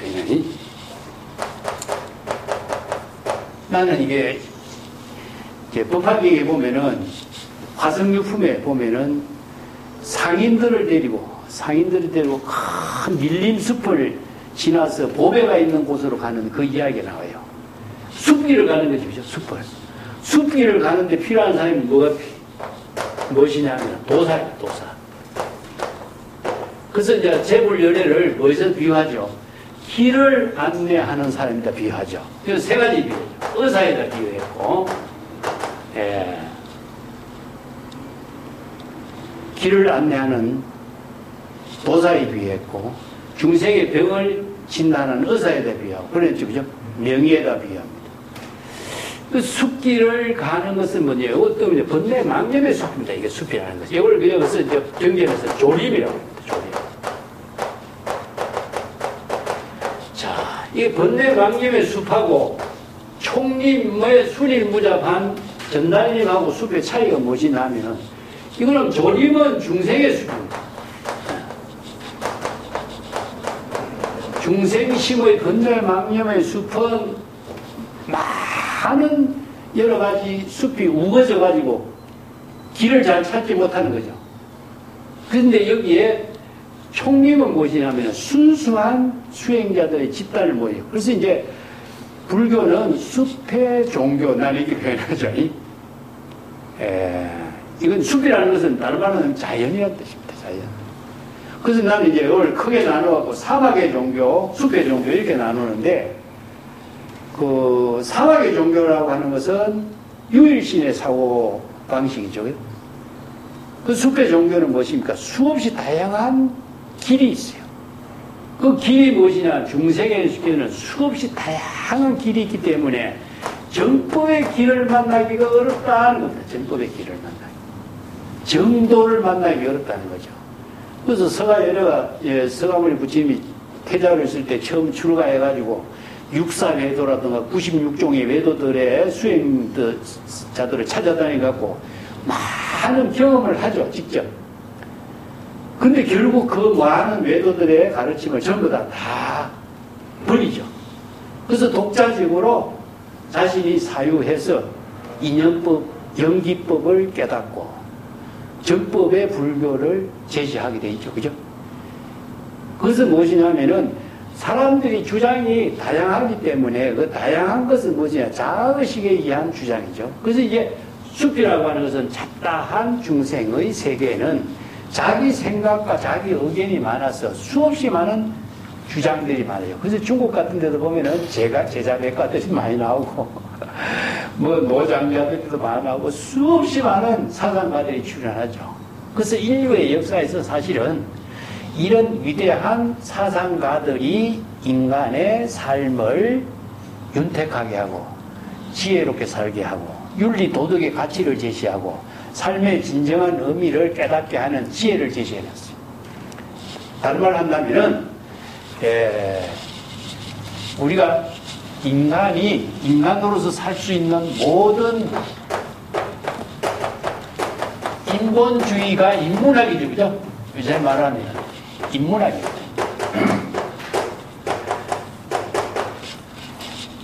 인간이 맨 처음에는 인간으로서 살 수 있는 모든 윤리, 도덕의 가치, 이것이 정립이 안 됐잖아요. 인간이 맨 처음에 왜 인간으로서 살 수 있는 도구를 개발하면서 만들어냈다. 인간으로서의 삶의 가치를 만드는 거죠. 원시인이 어떤 도구를 처음 개발했습니까? 네? 불을 발견했잖아요. 그 다음에 무기를 만들었잖아요. 그 다음에 경작하는 도구를 만들었잖아요. 그래서 끊임없이 인간이 도구를 개발하면서 인간으로서 삶의 가치를 지향해 나오죠. 그래서 이제 철의 문화가 나오고, 자, 우리가 뭐, 데카르트 같은 사람을 왜 과학의 아버지라고 하느냐? 데카르트라고 하는 사람이 수학, 과학, 철학, 이 세 가지를 종합해가지고, 소위 말해서 현대 산업사회에 필요한 도구를 만드는 공장을 세우는데 기초를 제시해 준 사람이다. 옛날에는 도구를 하나 만들려면 전부 사람이 한 사람은 도구를 만들었잖아요. 근데 기계를 만들어서 틀을 만들어서 쇠를 부어가지고 주조를 하니까 어떻습니까? 수십 개, 수천 개가 동시에 만들어지죠. 자, 이게 공장이 만들어지는 하나의 그 공장의 도구 틀을 만드는 거예요. 도구의 틀을 만드는 것이 뭐가 필요해요? 수학과 공식과 논리체계라든가 과학체계라든가 이런 것이 이제 그걸 만들어주게 하는 힘이 만들어진 거죠. 그래서 인간이 도구를 만들면서부터 인간이 끊임없이 경제적인 가치라든가 삶의 가치라든가 부의 가치라든가 그대로 이제 전쟁이 일어나기 시작하면서 싸움이 일어나죠. 여기에서 전쟁과 재해에서 많은 살상이 일어나면서 거기에서 많이 생기는 것이 뭐니까 인간이 생명에 귀중한 것. 이게 이런 모든 시행착오를 통해서 인간의 인본주의적인 삶의 가치를 바르게 제시하는 건 뭐냐면은 서가모니 부처님이라든가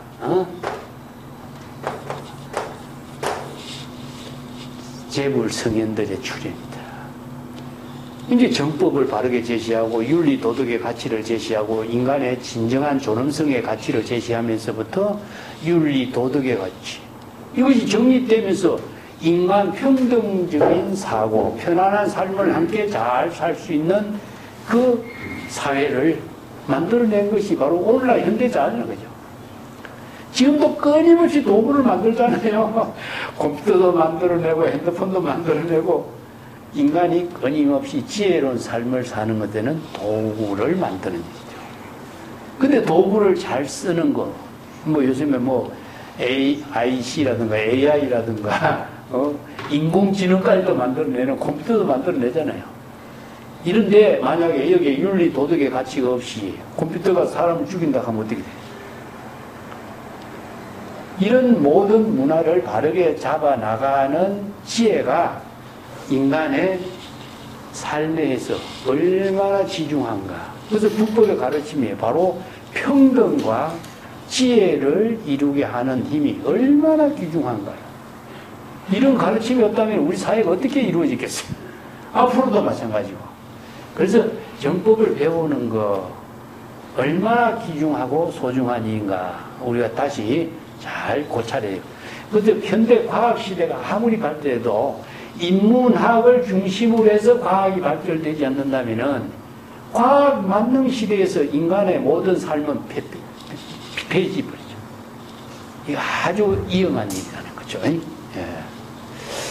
그 때문에 여기에 전달님은 무엇이냐? 바로 순수한 수행자의 모임. 이걸 바로 이제 전달님 숲이라든가 그 열반경 같은 경우는 전달님 숲에는 잡수가 없다. 이렇게 이제 본문을 제시하고 있습니다. 자, 잡수가 없다는 건 순수하다. 그래서 울밀심침의 사자주. 이 전달림 숲이 울밀이라는 것은 너무나 빽빽하고 있다. 그러니까 너무나 잘 우거진 그런 그 모임을 이렇게 표현하죠. 깊고 아주 잘 우거진 숲에는 사자가 거주하는 곳이다. 이 사자들이죠. 이 사자를 바로 제불열에 그 비유한 거죠. 사자자에. 그래서 이제 사자후가 뒤에 나오는데 3살 먹는 사자도 사자후를 할 수가 있다. 4번 사자후를 하면은 무짐승이 모두 사자를 뒤따른다. 이런 말 쓰죠. 그래서 제불열의 설법을 사자후에다가 비유합니다. 전단향 숲은 울창하고 산은 깊어 사자가 그 속에 살고 있으니 사자굴에는 다른 짐승이 없고 코끼리를 이제 보살을 코끼리에다 비유하는데 상황이 가는 길에 여우의 종적도 없다. 여우는 중생심을 비유합니다. 이런 것이 이제 그 짐승을 비유해가지고 이게 설법하는 내용들이 선생들의 법문에도 자주 보입니다. 경정임한 독자유여 경계는 고요하고 숲은 한가하며 그 가운데 홀로 스스로 유의삼매에 거니러니. 그래서 이제 경계는 대상 경계죠, 그죠? 대상 경계가 고요하다는 것은 대상 경계가 텅 비었다. 그 숲이 한가하다는 것은 숲이 고요하다, 한적하다는 것은 바로 일체처가 대상 경계가 무사, 무심의 경지를 말합니다. 이게 자의식도 텅 비고 의식의 대상 경계가 텅 빈 무심, 무사의 경지에서 독자유, 홀로 스스로 유의삼매를 이룬다. 유라고 하는 것은요, 이게 법피유의삼매를 말합니다. 이 법피유의. 법락의 깨달음을 통해서 유의삼매를 이룬 것을 자유라고 하는데, 155페이지 내가 맨 밑에 해놨습니다만, 독자유라고 하는 말은 유의삼매인데, 그 앞에 정도가 있어 상독행, 항상 홀로 행하고, 항상 홀로 걸어가니, 불도를 깨달은 사람은 모두 똑같은 열반의 길에서 유의한다. 이 똑같은 말이죠, 그죠? 장부는 하늘을 치고 오르는 뜻이 있으니 열애가 행한 곳을 행하지 않는다. 그 선에서는 이걸 단소독보, 창공에 홀로 걸어간다 이런 말로 이제 표현하고 있는데 독보행 뒷장 넘어가 156페이지 뒷장 넘어가면 나옵니다만은 그 협산선사가 유어독자미 이렇게 표현합니다. 참 협산선사하고 인재선사의 법문에 이 참 멋있는 말이에요, 유어독자.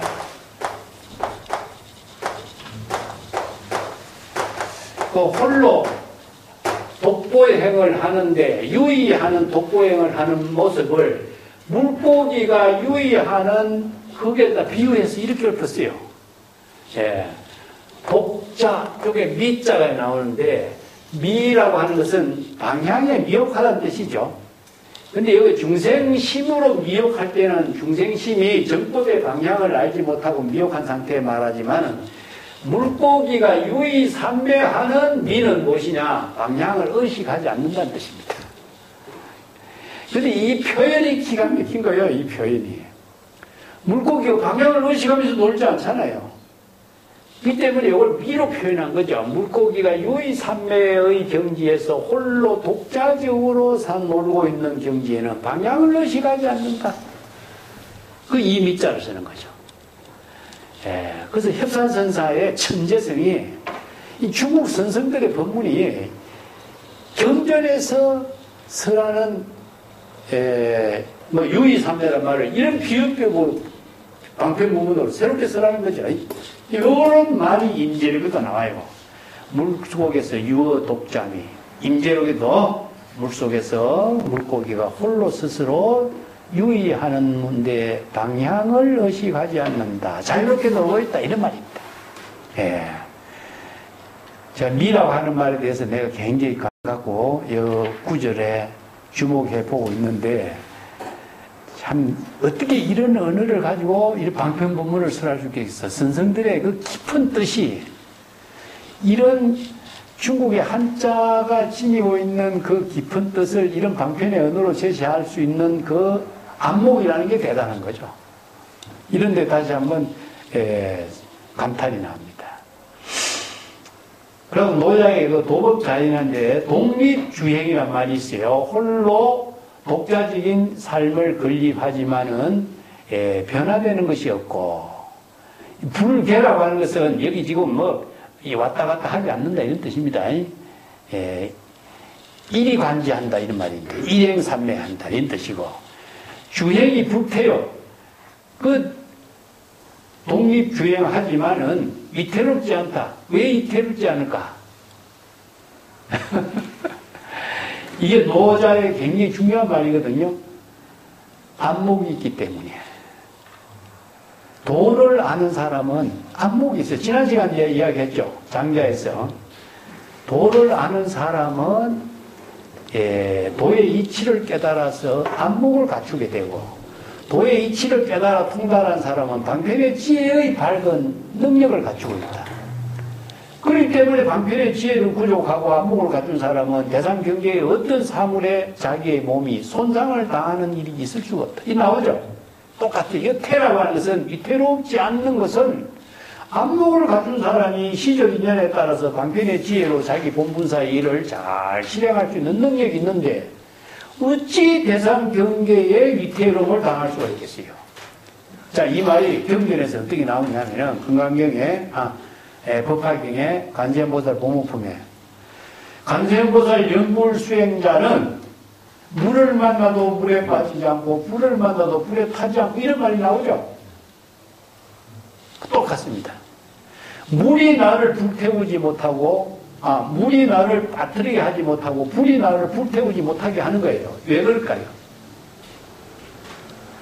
시절 인연에 불을 만나면은 정법의 안목으로 불을 잘 내가 다스릴 수 있는 방편의 지혜가 있고, 이어가 물을 만나면은 시절 인연에 정법의 안목으로 물을 잘 다스리고 그 물을 통해서 시절 인연에 따라서 자기 방편의 지혜로 잘 본분사를 실행할 수 있는 능력이 있기 때문에 불이 나를 어떻게 할 수도 없고 물이 나를 어떻게 할 수 없는 거예요. 이런 말을 그렇게 설법하는 겁니다.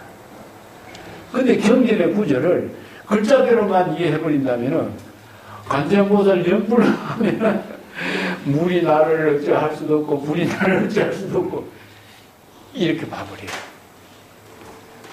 대개 법화경을 번역한 사람은 그렇게 번역해놨습니다. 정법의 안목을 생략한 거예요. 자, 마찬가지입니다.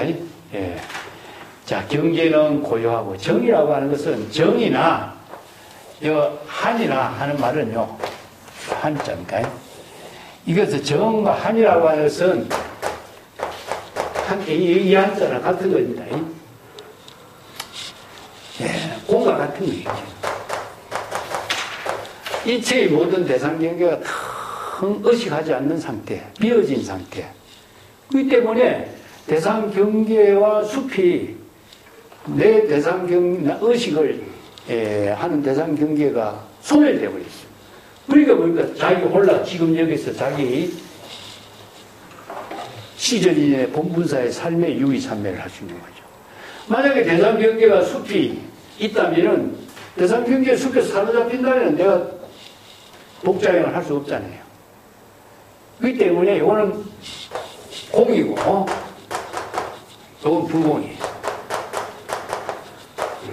그래서 이런 법문 하나도 전부 다 진공묘유의 법에 맞추어서 방편 법문의 입장으로 법수의 논리체계에 맞춰서 서되는 겁니다. 자, 뛰어다니는 짐승과 하늘을 나는 짐승, 새들이죠, 그죠? 여기서는 일체의 모든 짐승을 이렇게 표현해요. 뛰어다니는 짐승, 하늘을 나는 짐승, 새, 모두가 멀리 다 달아난다. 이게 뭐겠어요? 대상 경계. 자, 여기서는 일체의 모든 대상 경계가 다 소멸된 경지죠. 이것이 뛰어다니는 짐승이라든가 나는 새가 대상 경계를 보인다면 어떻게 돼요? 독자로 할 수가 없죠. 사실은 이것이 없어진 상태가 아니라 의식의 대상 경계에서 없어진 거예요. 그래서 일체의 모든 대상 경계를 다 초월하고 지금 여기 자기 본분사의 삶을 사는 경지다. 네. 그 대상 경계를 의식한다면 독자야 독보행을 할 수가 없어. 이런 표현이죠. 이 판단을 우리가 들어봅시다.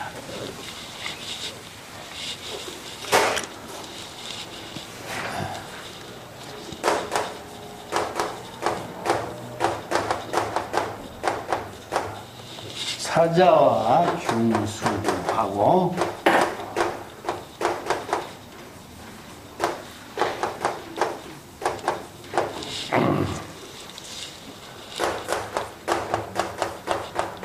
사자를 갖고 이제 배웁니다.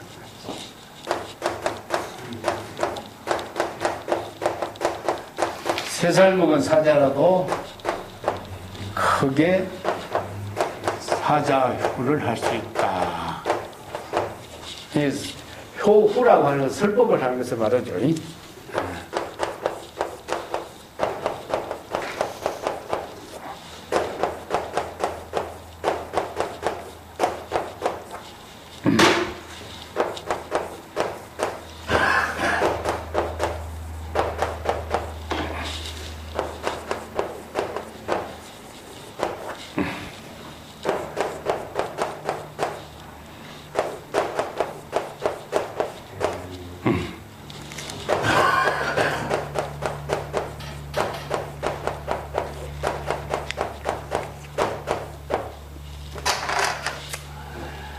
사자아는 이제 사자 새끼를 사자아라고 그러죠, 그죠? 사자의 세 살 먹은 사자도 이제 설법을 할 수 있다. 그 사자우를 제불 세존의 설법에다 비유했는데, 사자가 가는 길에는 수없이 많은 짐승들의 무리가 뒤따른다.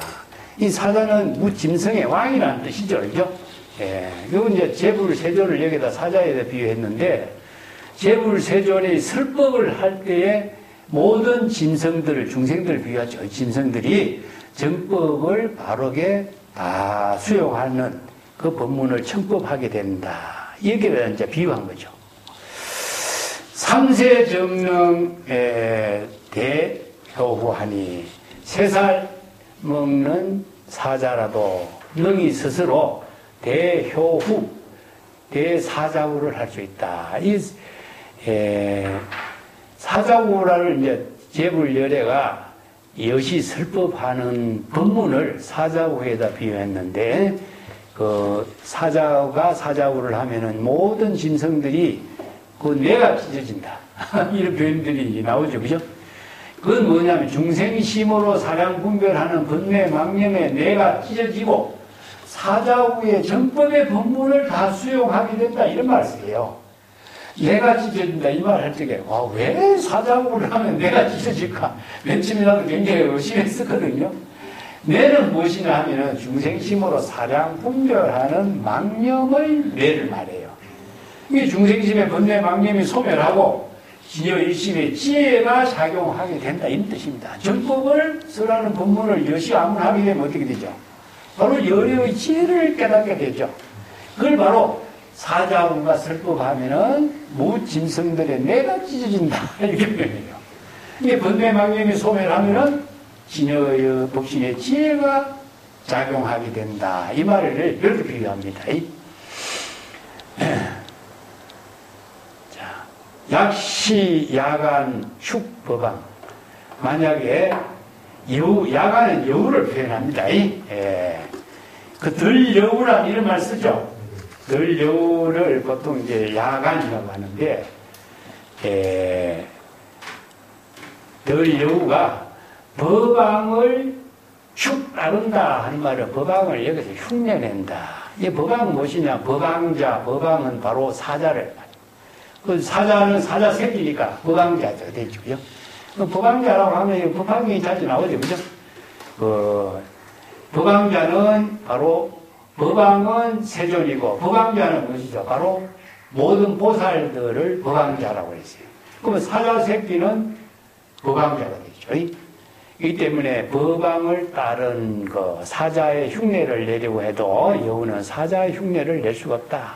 여기서 사자를 다르게 비유한다면 중생심, 사량 분별하는 중생심이라든가, 또 아니면 이성의 수행자라든가, 이렇게까지 비유를 할 수가 있지만 여기서는 이제 야간은 사량 분별하는 중생심으로 비유하고 밑에 요괴는 이성의 수행사로 비유하고 이렇게 밑에 나는 그렇게 설명을 했습니다. 근데 중생이 아무리 어느 문자를 빌려서 설법을 한다고 해도 중생심에서 벗어날 수가 없다. 사자우를 할 수가 없다. 자, 여기서 왜 중생은 사자우를 할 수가 없느냐? 야간 덜 여우죠, 그죠? 덜 여우하고 법왕하고 차이가 무엇이냐?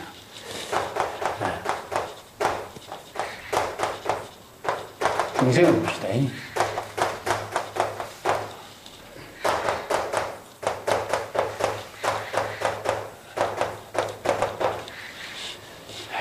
중생은 자의식으로 살죠, 그죠? 근데 중생이 경전에 어느 문자를 아무리 많이 알고 애우고 할지라도 중생은 자의식을 갖고 있어요. 자의식으로 대상 경계를 지식으로 어느 문자로 이야기하기 때문에 그건 지식이 되는 거예요. 지식으로 사량 분별하고 대상 경계로 인식하기 때문에 이견의 차별 분별심에서 벗어날 수가 없어요. 그렇기 때문에 지혜로운 삶을 이루는 법문이 될 수 못한다. 그러면 재불열애를 법은 뭐죠? 바로 열애죠. 열애는 지혜. 지혜는 아까도 얘기했지만은 자기 본분사로. 자, 지혜를 이루는 본분사는 삼매의 경지에서 이루어져. 삼매는 진여삼매, 일행삼매, 연불삼매, 이 삼매죠. 그죠? 이거는 자의식과 대상 경계가 없어. 불이야, 불이. 그리고 대상 경계를 내가 인식하고 분별해서 설법하는 것이 아니라 자신의 안목으로 설법해. 정법의 안목으로, 정법의 안목으로 시적인연의 모든 문제점을 여신하게 판단하고 여법하게 설법하는 거예요. 그렇기 때문에 이걸 수연성이라고, 수연성. 예. 불수자성 수연성이죠, 그죠? 예. 수연성이라고. 시절인연의 방편의 지혜를 통해서 정법의 안목으로 판단해서 설법을 하는 거라. 예를 들어서 중생의 병이 났다 하면은 중생의 병을 시절인연에 따라서 그 중생의 병을 진단하는 거예요. 병이라는 것이 똑같은 병이 없잖아. 시시각각으로 병세가 다르고 사람마다 다르고 병의 종류가 무궁무진하게 다양하기 때문에 시절인연에 맞춰서 중생의 병을 진단할 수 있는 것은 안목으로 진단해야 돼요. 그래서 불지경과 정법의 안목으로 중생의 병을 시절인연의 방편의 지혜로 판단하는 본분사로서 처방하고 처신하고 방편의 지혜를 제시하고 설법하는 겁니다. 그 바로 아까 재불세존이 자기 시절인연의 일대사 인연으로 출세하는 것이죠. 그 때문에 지혜는 자기 본분사의 묘용으로 이루어지는 것이기 때문에 자, 중생이 아무래도 이런 능력을 발휘할 수 있겠어요? 아무리 경전을 많이 애워서 이야기한다고 해도 이런 경지를 실행할 수 있겠어요? 지식으로 전달은 할 수 있어도 지혜로 자기 본분사의 공덕행을 실행할 수 있는 능력은 불가능하죠. 자, 여기서 우리가 중생의 세계와 재불여여의 세계, 지식과 지혜의 세계가 뭐가 다른가를 분명하게 판단할 줄 알아야 돼요. 그렇죠? 예. 그래서 이제 덜 여우 중생이 아무리 재불여여 법왕을 흉내낸다고 해도 따를 수가 없다. 쫓을 수가 없다. 요 충이라는 것은 쫓다, 뒤쫓다 하는 뜻인데 뒤쫓아갈 수가 없어요. 여우는 죽을 때까지 여우가 되고 법왕은 본래부터 법왕인 거예요. 그래서 이제 이런 법문을 써한 거죠. 한평생 아무리 흉내내도 여우는 여우를 벗어날 수 없다. 그래서 이제 지난번에도 우리 공부했지만은 백장화상의 여우가 여우의 몸을 벗어난 이야기 나왔죠, 그죠? 이게 중국 선의 묘양이다. 여우의 몸에서 벗어날 수 없다면 여우는 중생에서 해탈할 수 없다는 거죠. 어떻게 할까? 발심수행하고 정법의 안목을 부족하는 신심수행을 여법하게 할 때 벗어날 수 있다. 그런데 자아의식을 갖고 있는 한 여우는 여우에서 벗어날 수가 없어.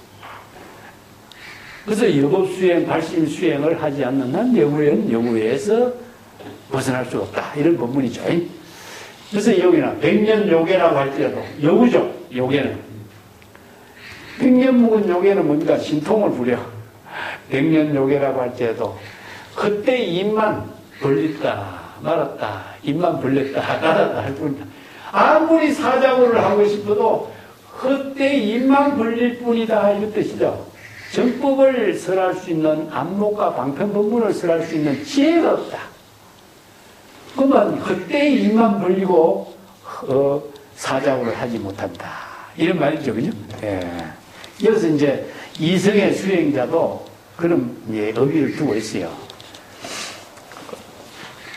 법화경에 5,000명의 성문연과 수행성들이 대성의 불법을 설하려고 할 적에 전부 다 자리를 박차고 인사를 하고 떠나간 이야기 나오죠, 그죠?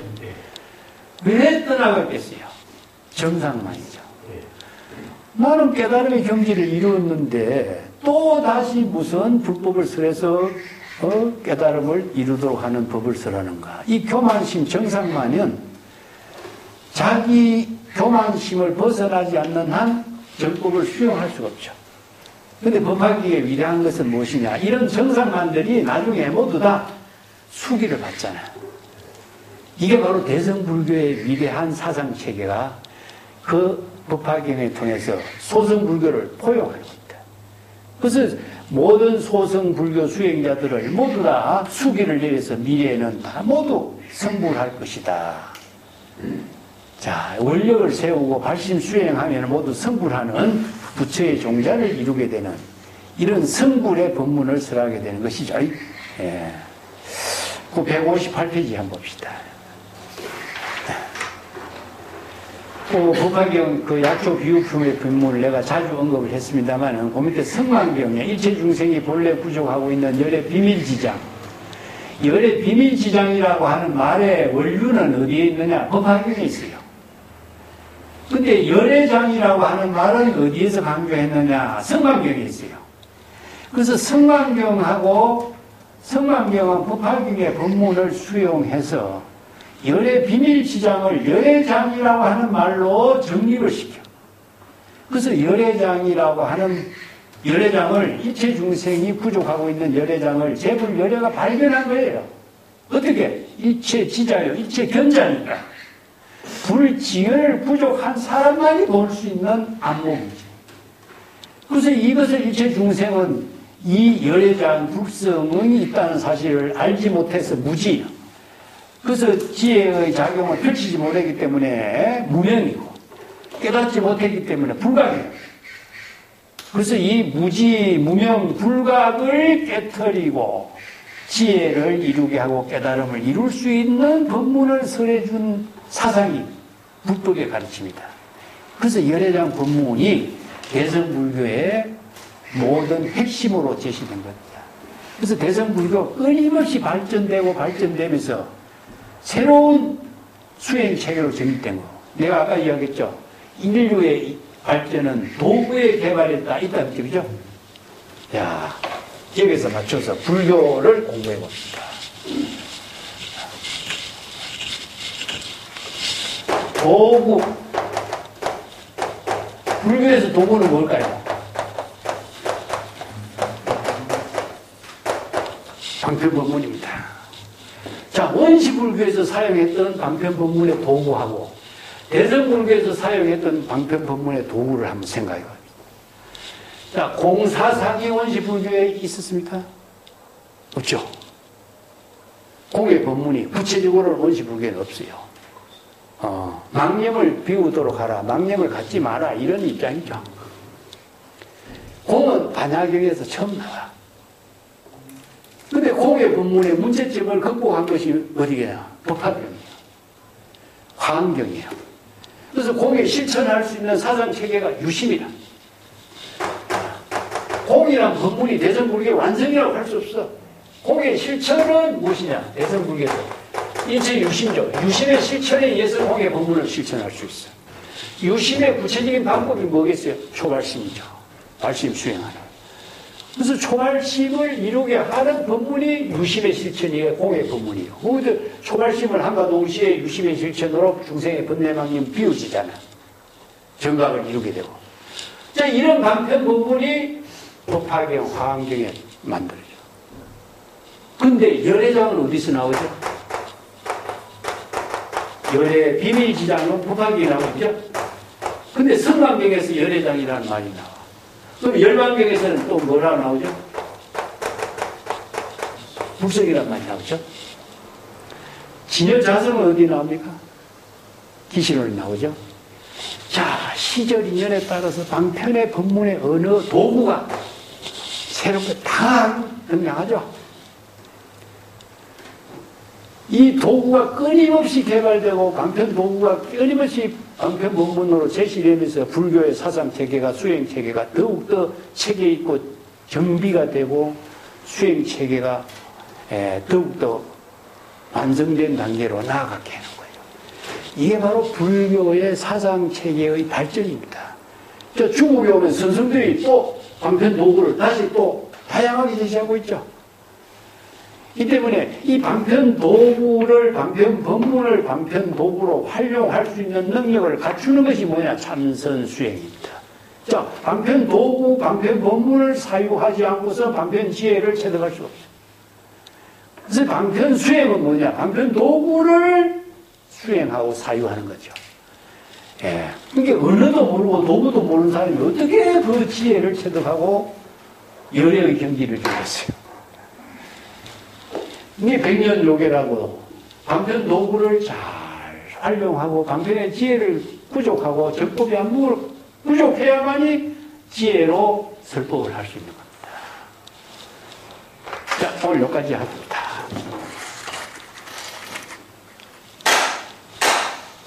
자, 감사합니다.